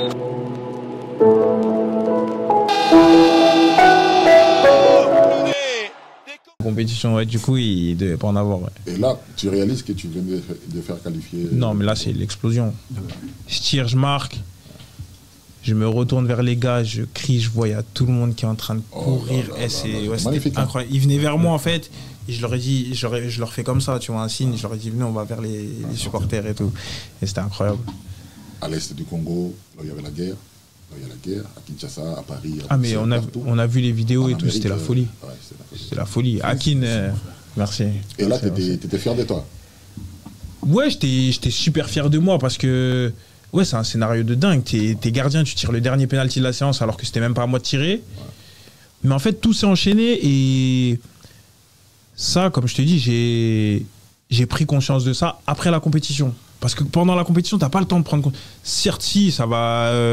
Le soir après le match, tu reçois plein de messages et tout, tu vois que ton nom il tourne un petit peu, mais tu t'imagines pas en fait réellement l'ampleur que ça a pris. Tu commences à le voir un petit peu, les stars, elles te partagent un petit peu. Mais ouais, j'étais fier de moi et j'étais fier de l'équipe surtout. On avait battu l'Égypte, on passait en quart de finale alors que personne ne nous attendait là. Et t'appelles qui en premier? Ma mère. Ma mère direct, je crois que je les appelle en... Même mon cousin, il était là, je crois que je les appelle en FaceTime dans le vestiaire. Ils étaient tous chez moi en train de regarder le match. Et ça criait, ça chantait, ça dansait. Ouah, et ouais, c'était la folie. J'entendais même pas ce qu'ils disaient, juste je les avais en FaceTime. Et je leur montrais l'ambiance dans le vestiaire. Et non, ouais, c'était incroyable. Homme du match, ce jour-là. Ouais, homme du match. Et t'as des interviews de partout. C'était les quantième penalty, le 7e penalty? Je crois que c'était le 9e. 9e. Mais pourquoi tu prends la décision de tirer le but alors qu'il y avait des joueurs de champ? Non, il y avait. Non, il restait un joueur.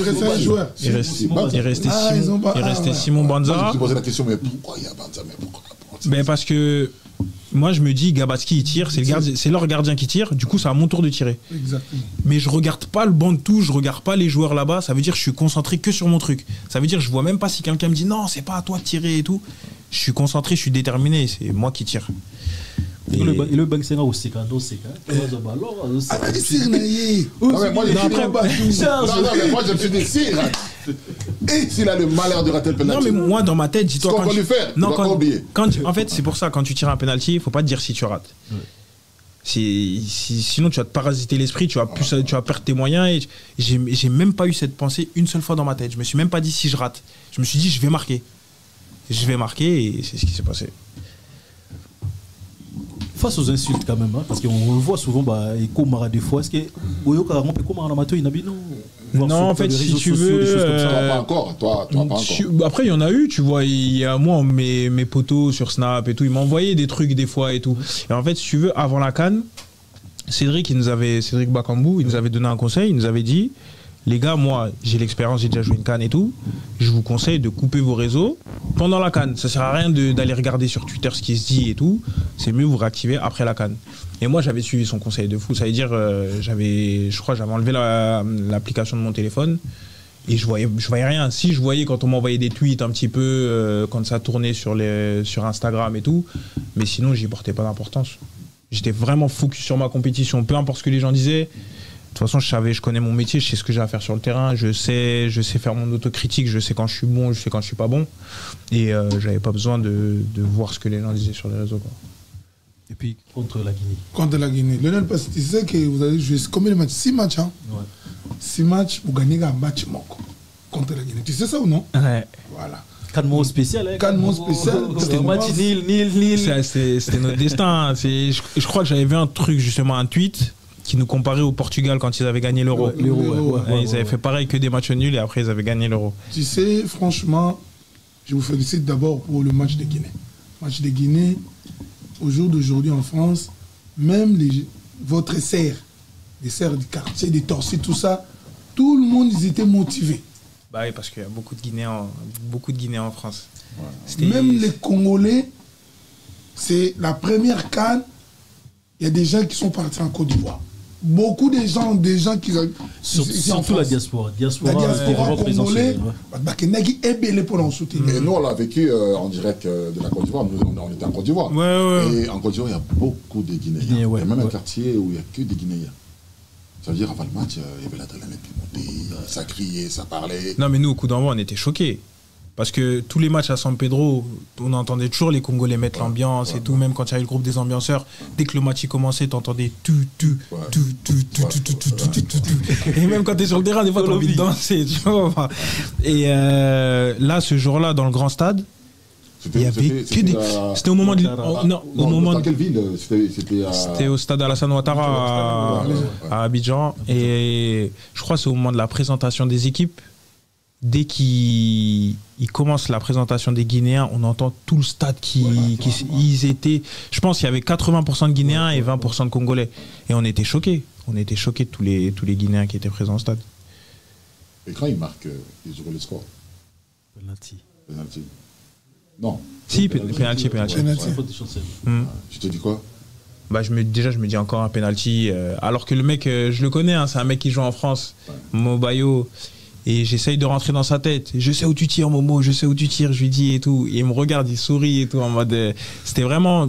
Les pénaltys, je pense que c'est mentalement. Tu peux rentrer dans la tête du mec. Et on avait travaillé du coup sur ces pénaltys et je savais qu'il tirait, il changeait. Et du coup, je m'élance moi sur ma gauche et lui, il tire sur ma droite. Et on est mené 1-0 encore sur un penalty. Je me dis, c'est pas possible, je vais en arrêter un d'ici la fin de la CAN ou pas. Et mais on était super confiants dans le match parce que c'était un penalty qui n'était pas forcément mérité. Certes, on avait fait une entame de match pas super, on avait subi une occasion juste avant. Mais on était serein dans ce match, on savait qu'on était sûr de nos forces en vrai. On était sûr de nos forces. Et quand on gagne à la fin? Ouais, quand on gagne, c'est. Le dernier carré. En fait, quand on gagne, ouais, c'est le dernier carré, il y a le soulagement, mais il y a beaucoup de fatigue. Moi, je me rappelle, on rentre au vestiaire. Déjà, on a célébré quand même sur le terrain avec les supporters et tout, mais une fois qu'on rentre au vestiaire, je crois qu'on se pose pendant 20 minutes, on chante pas. Les gens, ils sont posés, ils sont sur leur téléphone, tout le monde est éteint. HS avec la chaleur, l'humidité et tout. Ça, je crois que on avait fait les 3 matchs de poule, le 8e de finale, c'était le 5e match. Ouais, ça commence à peser un petit peu, tu vois. Du coup, on était lessivés mentalement, tous. Et après, on s'est dit, on va chanter quand même. Du coup, on a chanté, on s'est levé au bout de 15 minutes. On a chanté, on a bien chanté, tu vois. Mais c'était pas la même célébration qu'après le match de l'Égypte. L'Égypte, c'était vraiment genre, t'as sorti l'Égypte, tu sens que t'as tapé un gros coup sur la table et ouais, c'était une explosion de joie de fou. Et ouais, la Guinée, on était super contents d'être en demi-finale. Mais on était fatigués. Même nous, on l'a senti quand même au niveau du tribune, en fait. Par rapport à l'Égypte, il y avait tellement l'ambiance par rapport au Guinée, il y avait moins d'ambiance. Ouais, il y avait moins d'ambiance, tu les entendais moins, les supporters aussi. Et ouais, je pense que c'est un tout. Hein. Je pense que c'est un tout. Mais on était super contents d'être en demi. Et après le match, tu t'es dit, et si on remportait la CAN? Non, je me suis dit. On commence à y croire, on se dit. Ouais, peut-être. En plus, il y avait des petits trucs historiques. 1974. 2024, ça fait 50 ans. C'est ça fait 50 ans. Encore l'impression, ouais, en plus, c'était en Côte d'Ivoire. Mais les Ivoiriens, ils n'étaient pas sereins. Ah non, et quand ils ont appris qu'ils jouaient contre le Congo, on sentait dans le regard qu'ils avaient peur. Parce qu'ils se disaient, le Congo, c'est une équipe, ils sont là où on les attend pas. Ouais. Bah, on a senti ça aussi un peu. Après, eux, c'était particulier parce qu'ils revenaient très loin. Les Ivoiriens, ils étaient morts. Et moi, j'ai eu une discussion avec Serge Aurier après le match. Il m'a dit, nous, on n'a rien à perdre. On s'est fait humilier dans le stade qui porte le nom de notre président. Les gens, ils nous crachaient dessus. Et là, on est miraculé. Du coup, et ça s'est senti, franchement, dans leur jeu. Ils étaient trop forts. Ils étaient trop forts. Lionel, vous voyez bien que vos polices habillent au match en Côte d'Ivoire. Comment ça? Toi, à soi, quoi. Moi, excuse-moi, je te dis la vérité en face. Hein. Après, ça te choque, t'es mon frère. Non, mais chacun ses points de vue. Après, merci. Toi, à soi, Kaloulou, au Salabiso passe. J'ai un problème d'estomac pour vous. Mais parle pas, s'il te plaît. Mais pourquoi? Par rapport à quoi? Par rapport à quoi? Le bi. L'action déjà, Maswako. Atikine Massana Gradel, il a fait le centre. Kaloulou, il a même pas monté. Et puis, Lionel. Non, parce que Kaloulou, parce qu'il est petit de taille. VK. Je sais pas, il n'était pas VK. Aussi. Moi, je te dis, Balewana, ND, de Vion Moutou. Lionel. Il était un peu avancé aussi. Lionel. Mais j'attends qu'il finisse, après moi je vais lui raconter ma vision. Voilà. C'est toi qui étais sur le terrain. Ouais. Volé. Lionel. Excusez-moi, il y en a si ma moukongon dans un élastique, papa. On va mettre la main sur ploté. Ah, bah non, yo. Ça t'a mis sur plot. Un pas en arrière. On s'est dit ça. Un pas en arrière, jette le ballon. Franchement. On s'est dit ça. Après, sur le terrain, c'est autre chose aussi. Après. Comme moi, Congo, attends, et c'est le cas qui met, en tout cas, franchement, on a l'image qui. Ah non, mais moi j'aurais trop aimé la sortir. Mais moi, je vais te raconter comment s'est passée l'action. Et du coup, il y a Maxence Gradel, il déborde. Ouais. Et il centre. Déjà, je m'attends pas du tout à ce qu'il centre. Mais de la position où il est, moi, je suis obligé d'être au premier poteau. Du coup, je me mets au premier poteau pour pouvoir intervenir sur un centre s'il y a un centre en retrait devant. Voilà. Il centre au deuxième poteau. Je vois le ballon qui va et je vois qu'il y a Gédéon, mais qui va être pris par le ballon. Ouais. Du coup, moi, dans mon déplacement, je suis obligé de venir réduire l'angle un petit peu. Voilà. Parce que si je me déplace dans le but, à l'air, il met la reprise de volée, il marque à tous les coups si je viens pas réduire un petit peu l'angle. Du coup, je suis un petit peu avancé et je m'attends à ce qu'il reprenne le ballon parfaitement et qu'il me mette une volée, quoi, une reprise de volée. Et dès que je vois que le ballon monte, ça joue en fait. Tu sais qu'il n'a pas vraiment véritablement. Non, justement, il l'a tapé, mais il a raté sa reprise, mais il l'a tapé en mode topé. Voilà. Et un ballon comme ça, quand t'es gardien, et moi j'ai eu la discussion avec plein de gardiens et tout, ils ont un ballon comme ça, lobé quand tu t'y attends pas, c'est trop dur. Et dans l'espace, tu sais même pas où t'es. Moi, je pensais que le ballon il sortait là. Genre, j'ai plongé, mais je me suis dit le ballon il va passer au-dessus. Je vois que le ballon il rentre, tout le stade crie, mais ça va. Je pense que ça dure même pas une seconde, une demi-seconde. Dans ta tête, tu dois prendre la décision de reculer, d'avoir les bons appuis. En plus, si tu revois l'action, je crois que j'ai des appuis où je me décale à gauche, enfin je fais 2 petits pas à gauche, après je recule et j'essaye de sauter derrière, tu vois. Ah, mais ça va trop vite. Ça va trop vite.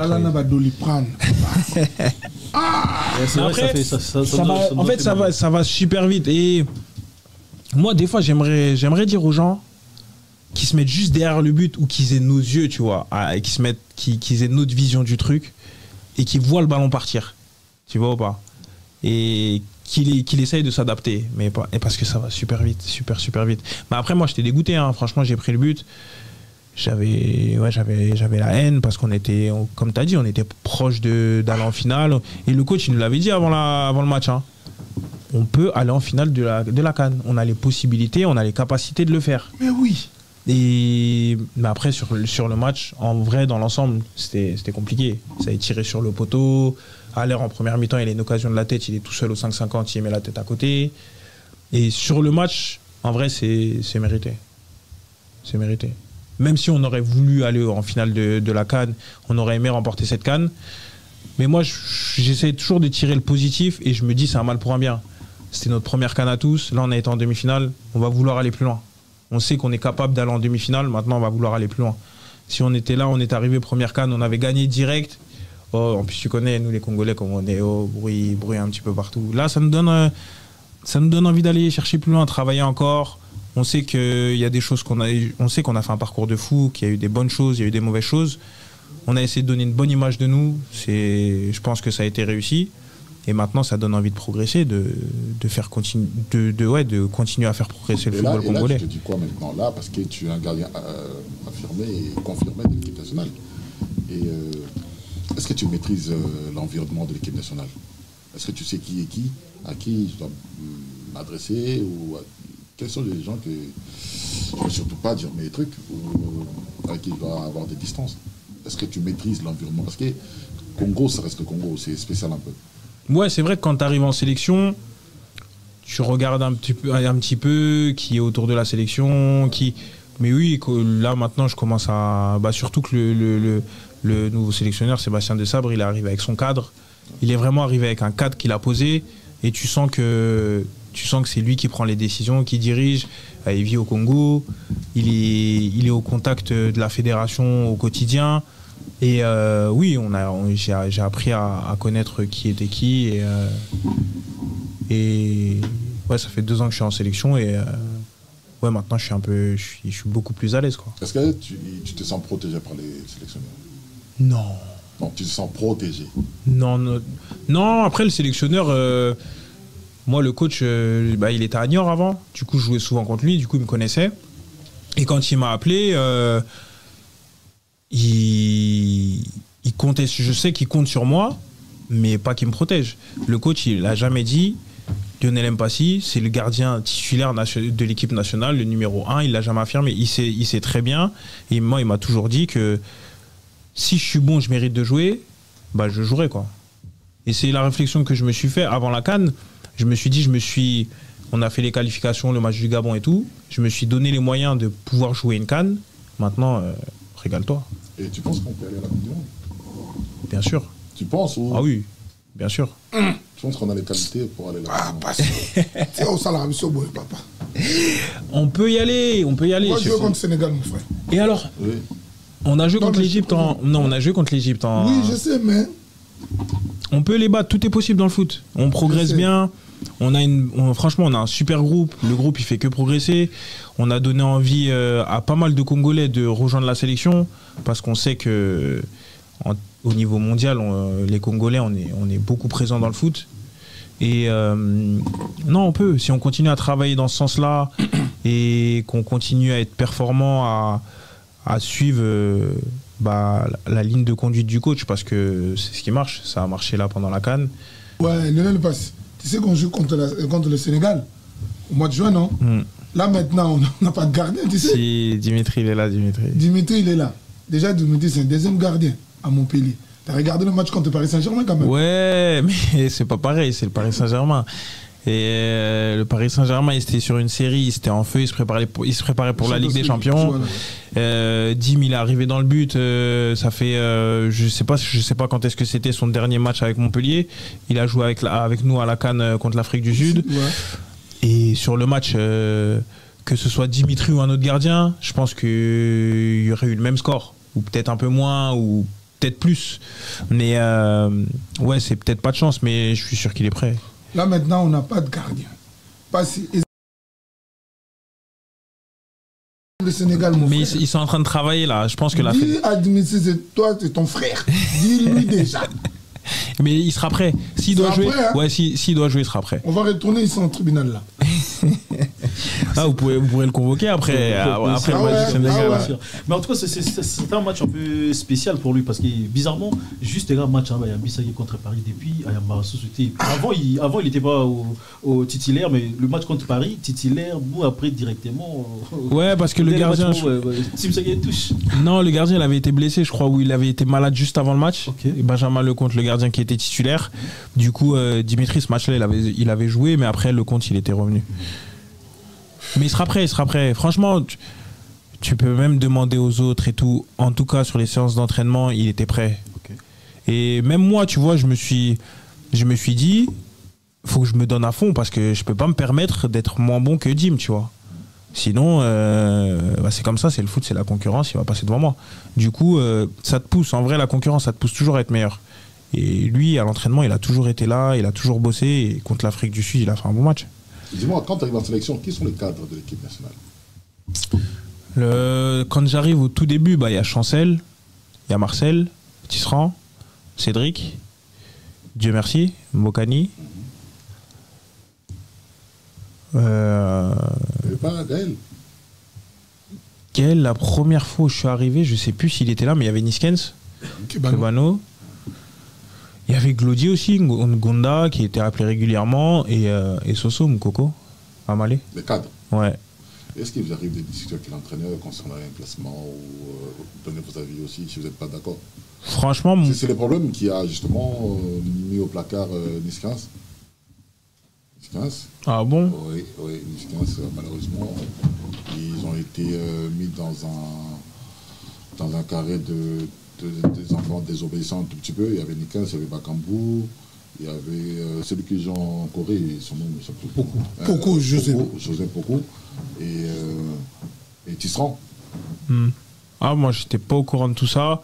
Mais après, oui, je pense que les cadres ont des fois des discussions avec les coachs par rapport à l'équipe. Je pense qu'ils donnent leur ressenti. Ouais. Mais après, ouais, moi, je suis pas du tout au courant de tout ça.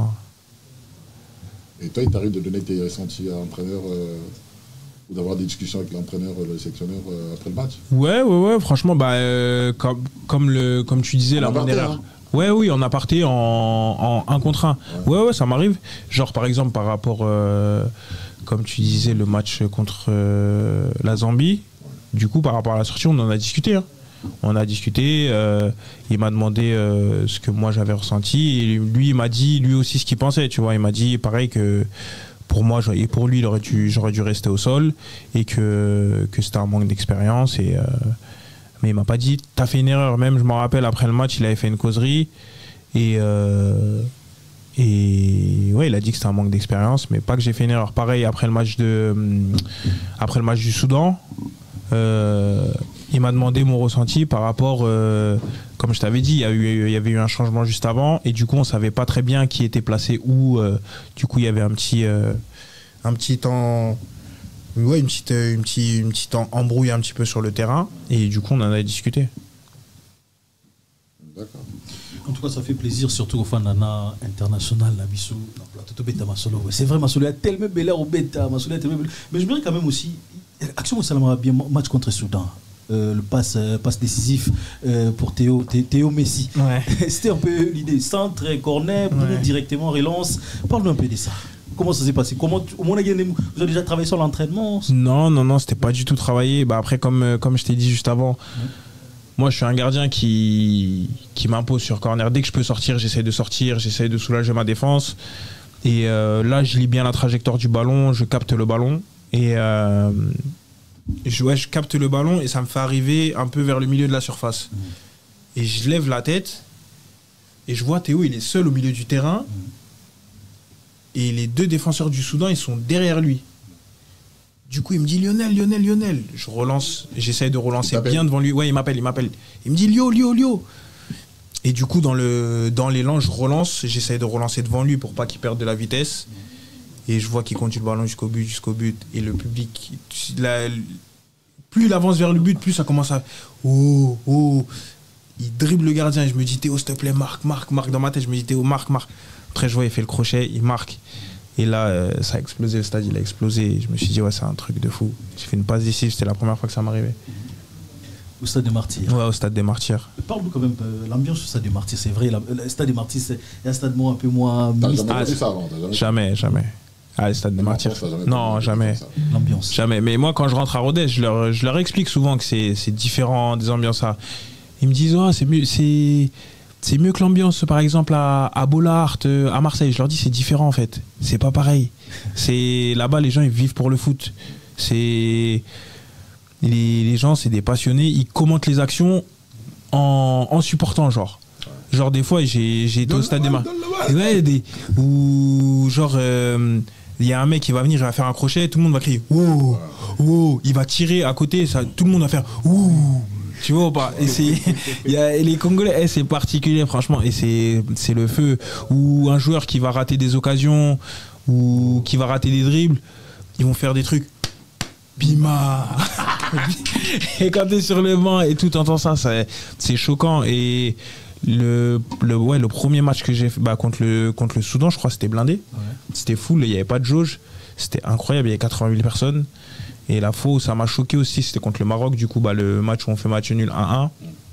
On est arrivé en retard au stade parce qu'on avait été bloqué, il y avait trop de supporters devant le stade. Et quand tu vois ça, tu te dis quoi? Et je me dis, mais c'est un truc de malade. Déjà, en fait, je me dis, c'est un truc de malade dans le sens, en termes d'organisation, c'est pas normal. Tu peux pas jouer à domicile et arriver en retard dans ton propre stade bloqué par tes propres supporters alors que tu joues un match qui peut te qualifier pour la Coupe du Monde. Et d'un autre côté, je me dis, c'est incroyable l'engouement parce que les gens, ils étaient comme des fous. C'était comme des fous. Alors qu'il y avait une jauge de... Je crois que c'était la moitié du stade. Il n'y avait que la partie basse du stade qui était ouverte. Et je m'en rappelle, nous, on s'était changé dans le bus avec Joël. On s'était habillé dans le bus pour pouvoir partir à l'échauffement direct en descendant du bus. Et je me rappelle, dès qu'on arrive à l'échauffement, les Marocains, eux, ils sont déjà en train de s'échauffer depuis longtemps. Et dans leur tête, ils devaient se dire, mais qu'est-ce qu'ils font les Congolais? C'est des fous, quoi, pourquoi ils arrivent maintenant? Et je me rappelle, on sort à l'échauffement avec Joël, Yaroba et Badio, Siadi. Et on fait un demi-tour du stade. Mais l'ambiance, c'était une dinguerie. Dès qu'on est sorti, tout le monde a crié wow, et ça a fait un bruit, c'était incroyable. Incroyable. Même à Lumbashi, le stade, il n'est pas très grand. Et quand on a joué contre la Mauritanie, l'ambiance, c'était dingue. Je pense que la CAN, c'était au niveau. Oui. Ouais. Tu joues contre des mecs qui jouent au niveau, les Hakimi, Hakim Ziyech, Sadio Mané, El Nesseri, il marque en Liga. Quand on a joué contre l'Égypte, il y avait Mostafa Mohamed, il joue à Nantes. Et tu te dis, ouais, tu joues contre des mecs. Mohamed El Neni. Et moi, je suis un supporter d'Arsenal de base, tu vois. Et après le match, je me suis dit, ah ouais, j'ai joué contre Mohamed El Neni quand même. Mais alors que pendant le match, c'était un joueur comme un autre. C'était comme j'avais l'habitude de jouer. Non, ouais, franchement, j'étais agréablement surpris du niveau de la CAN et de l'organisation. Parce que ouais, c'était du 10 sur 10, franchement. Et au sein de l'équipe nationale, tu penses qu'il y a encore des choses à améliorer Oui, non, c'est loin d'être parfait. Il y aura toujours des choses à améliorer, mais déjà on a bien progressé. Mais ce qui est bien, c'est qu'on a une marge de progression. Si on veut que le football congolais il avance, il faut qu'on progresse sur, par exemple, les infrastructures, le centre d'entraînement. On s'entraîne au Stade des Martyrs. Tu vois, tout le monde, le championnat local se joue là-bas. Tout le monde joue là-bas. Et ça, c'est problématique au bout d'un moment, tu vois. Mais ça donne espoir. Il y a une marge de progression. Et je pense que si on veut redevenir la grande nation du football qu'on a été, il faudra passer par là. Parce que quand tu compares aux autres grandes nations, le Maroc, le Sénégal, ou même le Mali, ils ont tous un centre d'entraînement et des infrastructures. Personnel à part le stade. C'est ça. On a besoin de ça, même des pelouses. Quand tu vas en Côte d'Ivoire et tu vois qu'ils font 6-7 stades avec des pelouses naturelles qui sont galettes comme en Europe, tu te dis qu'il y a un problème et qu'au Congo, on devrait avoir ça. Mais quand le président vous reçoit, vous ne dites pas on a un problème de... je pense que les cadres ou Chancel lui fait parvenir des demandes comme ça. Après, moi, je sais que je suis personne pour pouvoir dire au président de la République faut changer les terrains, tu vois. T'es pas son beau-fils? Non. Arrête. Non, c'est les réseaux, ça. Ah non. C'est les réseaux. Mais pas si au container. C'est tout. Le container, mon président. 77 17. En tout cas, tu es fait, ça ne pas. Non, c'est les réseaux sociaux. Ouais, c'est les réseaux. Moi, je suis pour rien là dans cette histoire. Madame.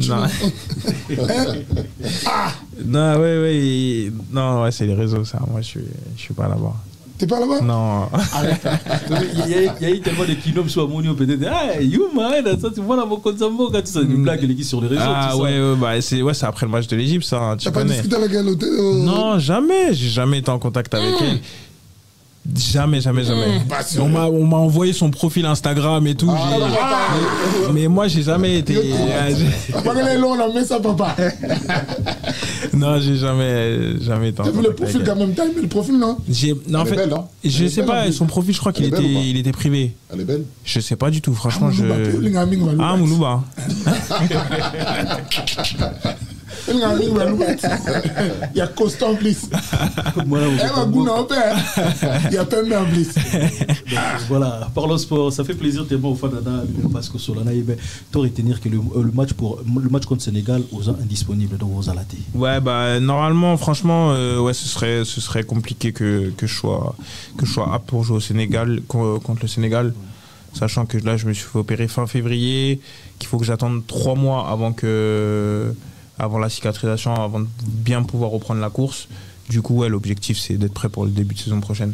Revenir à 100%, pas aller trop vite pour risquer de se reblesser ou de retourner se faire opérer.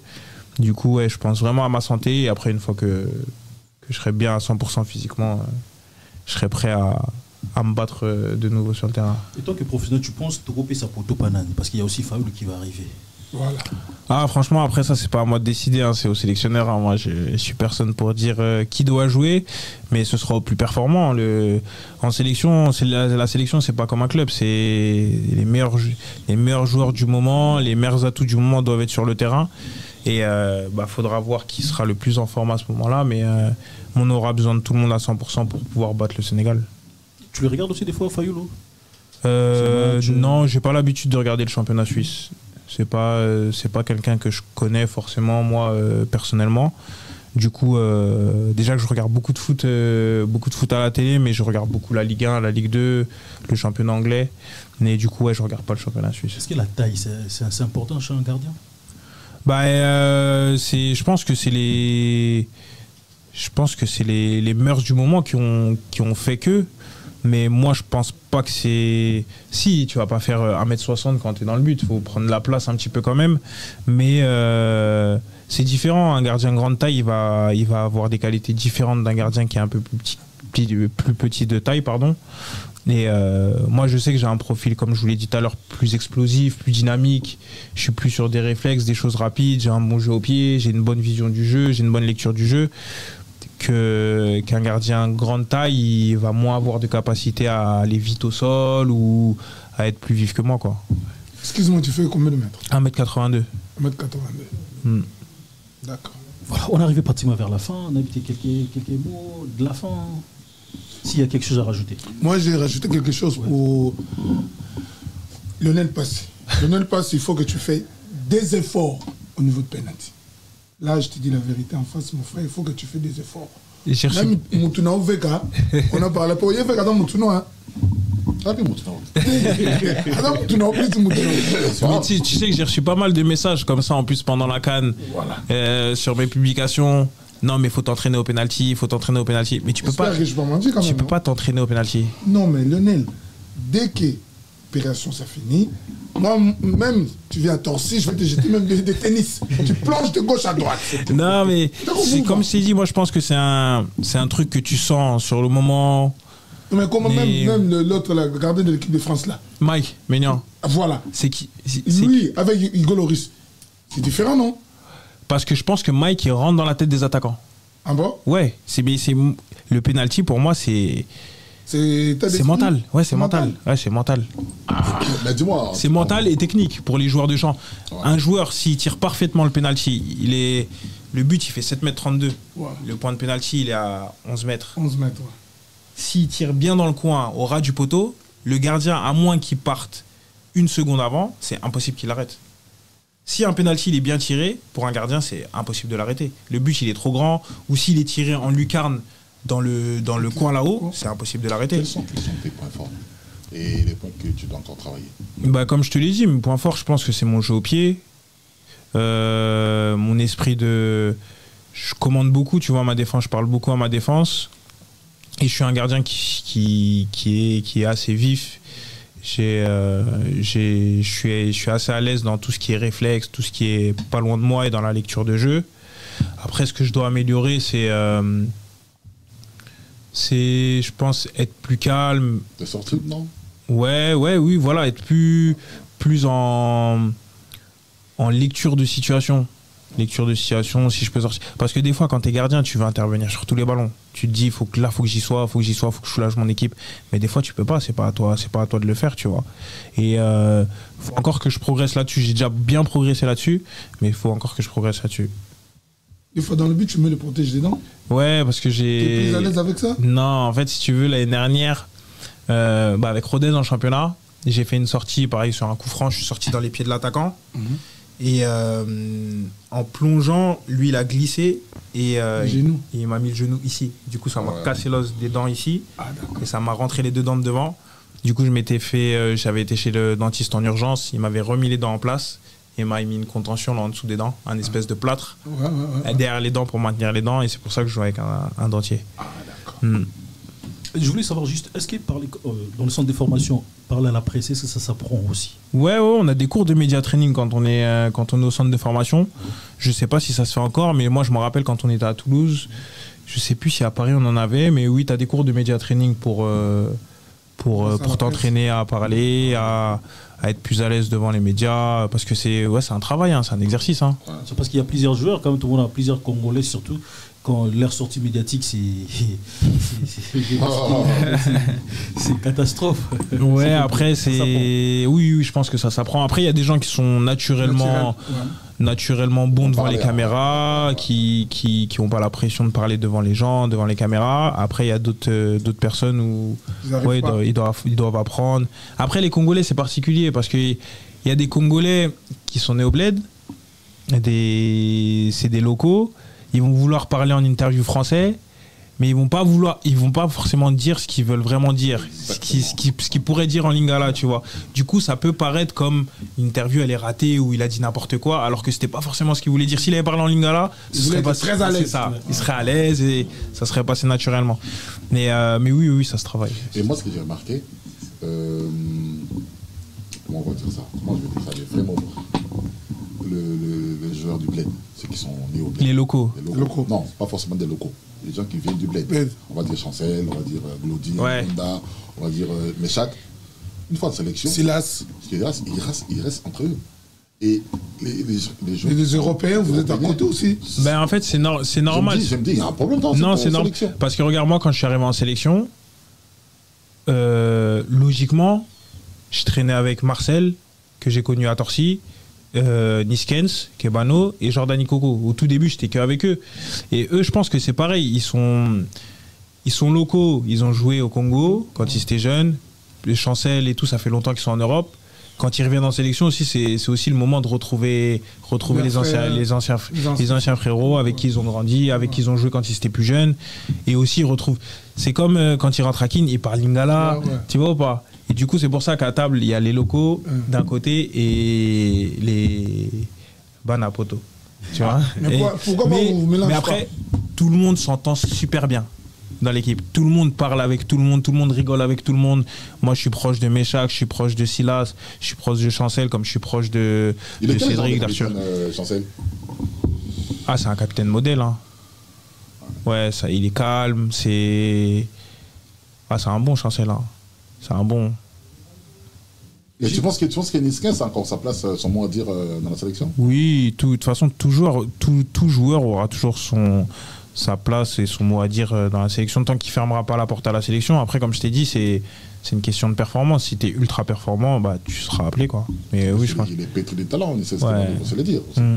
Ouais, Niskens, c'est un très bon joueur. Après, moi, c'est mon frérot aussi. On a grandi ensemble. Franchement. Il aime bien. Non, mais Veka, excuse-moi, mon frère. Non,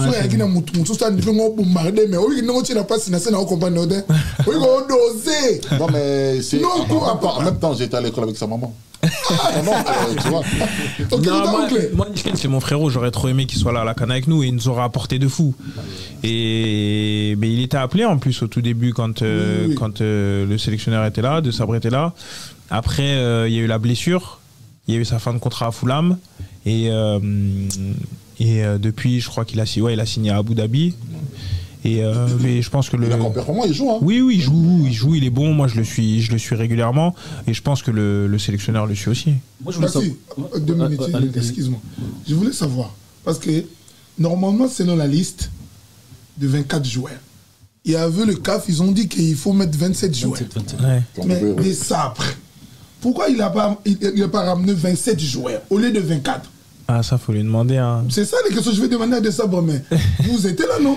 Non, mais je pense que c'est Je pense qu'il voulait vraiment faire un groupe de 24 pour garder tout le monde concerné. Il voulait pas avoir à devoir choisir à mettre des mecs en tribune ou des mecs qui se sentiraient pas concernés. Là, au moins, tout le monde était là et tout le monde était concerné dans le truc et mine de rien, ça a réussi parce qu'on arrive en demi-finale.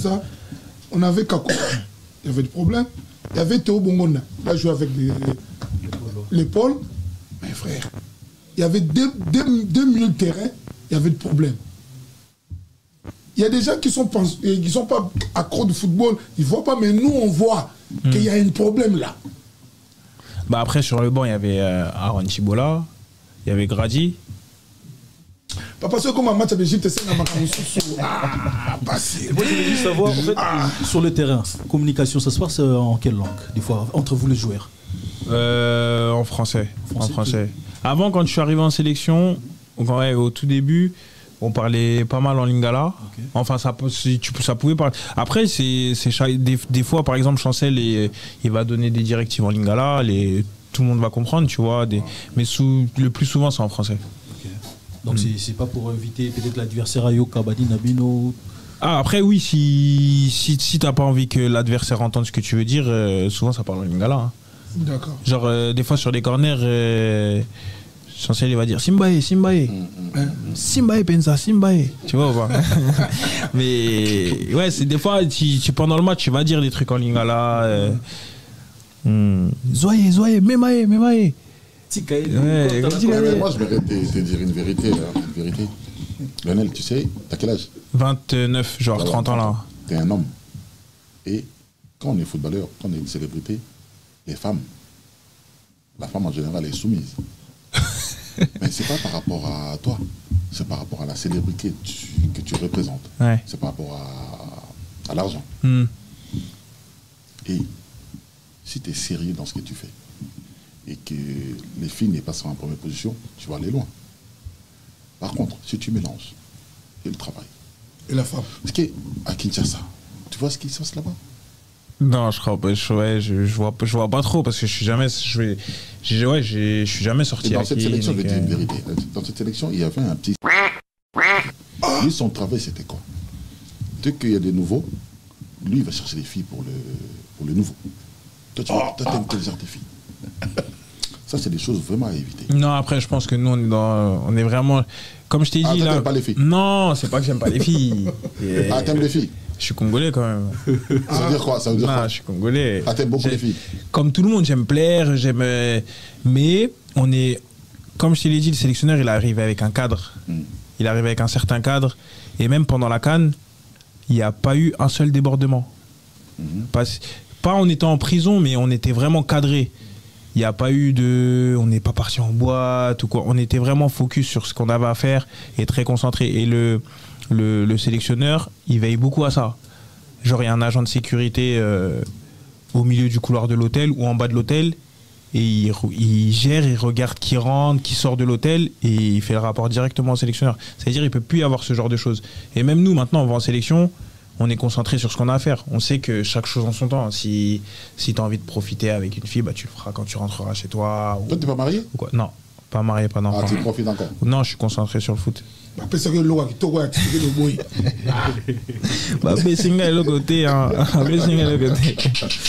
nous sommes arrivés pratiquement à la fin. Un grand merci. Ça m'a fait tellement plaisir de te recevoir et un grand merci surtout.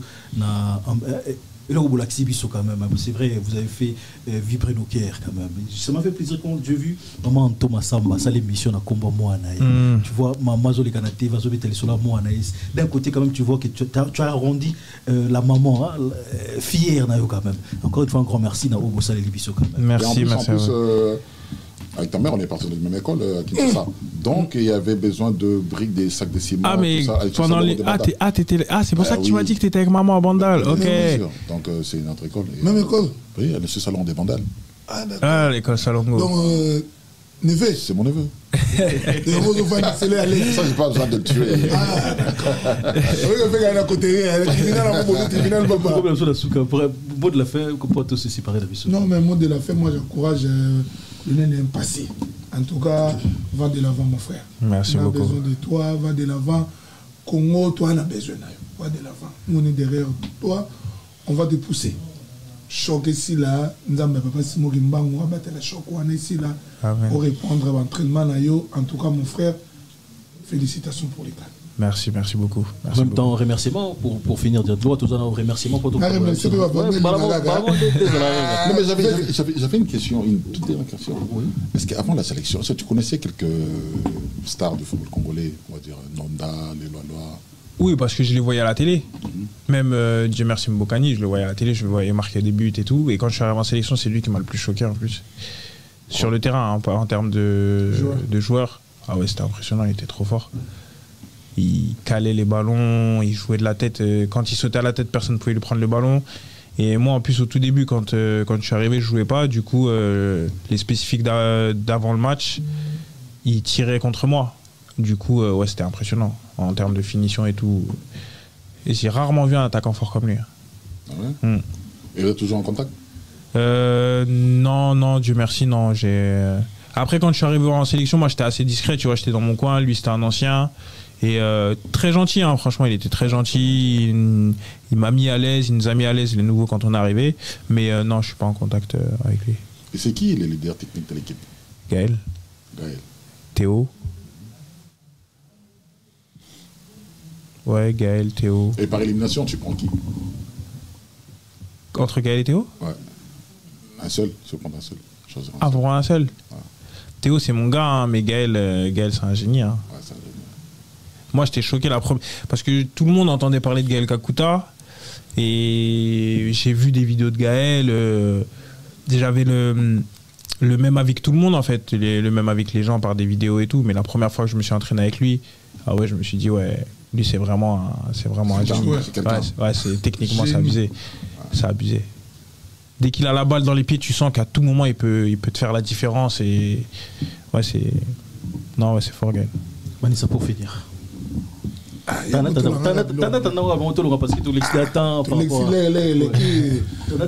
Je passe bonjour à tout le monde. Alex Dan, Basile, mon ami. Au Congo, le Sola n'a pas si. Il est Sola déjà. Il a été réservé pour expliquer que un événement. Il a réservé pour me les gars monter dans Boumé. Tonton Wanza, place de mon ami. Je te salue, JC Mon Franco Baresi, Guigui Boko, les JR Molombo, grand frère de Cédric Molombo, c'est mon ami.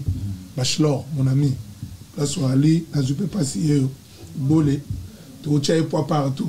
Tu n'as qu'une famille, ils sont montés dans un donc pour ça. Donc, merci à tout le monde. Merci à Lionel Passy.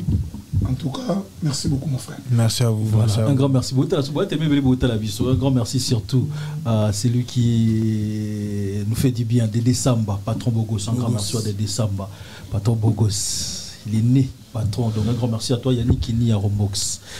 Millionnaire, toujours formateur à Babos.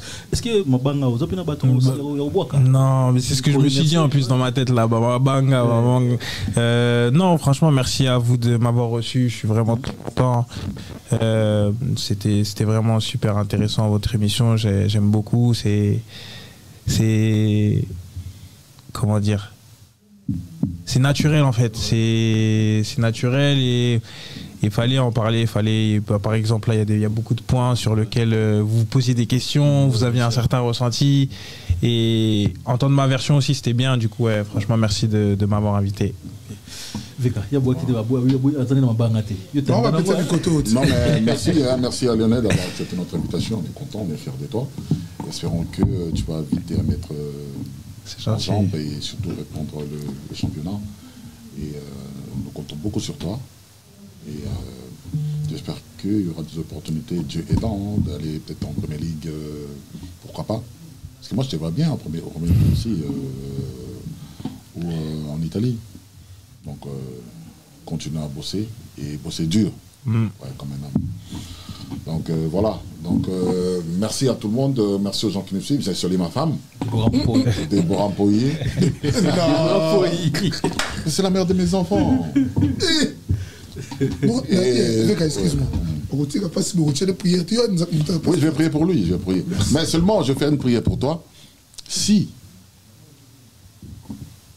tu promets d'être fidèle à une seule femme, Ah, mais moi toujours. C'est un principe de base, ça. Ça c'est bien, ça. Ah, c'est un principe de base. C'est bien. Et je salue Jarel Mampassi. J'ai un cousin qui t'aime beaucoup, Jarel Mampassi, BGP.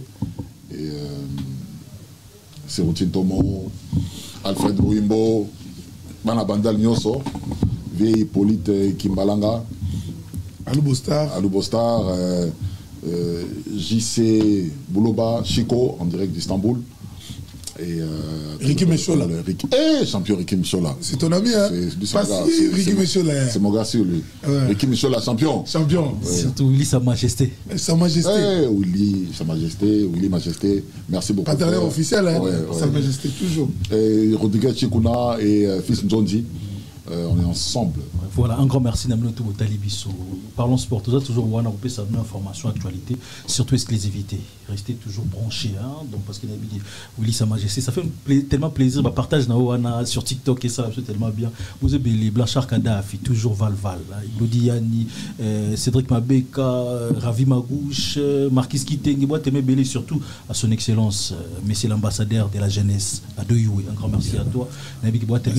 Restez toujours branchés, Congo, qui nous a topé ça. Une information, actualité et puis exclusivité. On se dit à la prochaine. Bye bye. Oh, mais Anel, quand tu as mis sur le fait qu'à faire ça, mais pour la passer. Ah, pourquoi là? Ah, mais tout le monde est né. Moi, c'est dérité. Non, ça. Oh, papa. Ça, mais la bonne passe. Mais oui, normalement, tu crois qu'il t'a mis sur le Nous bénissons l'Éternel, notre Dieu de grâce. Eh Dieu, merci. Parce que tes enfants sont là. Nous recommandons Lionel passer entre tes saintes mains. Seigneur, que ta grâce soit sur lui. Qu'il aille de l'avant et qu'il progresse. Et si on peut être champion un jour avec lui, ça sera pour la gloire de ton Seigneur. Que ta protection soit sur lui. Au nom de Jésus, nous avons ainsi prié. Amen. Papa, c'est ça la choulouba, s'il te plaît. Voilà, on se dit à la prochaine. Bye bye. Bon.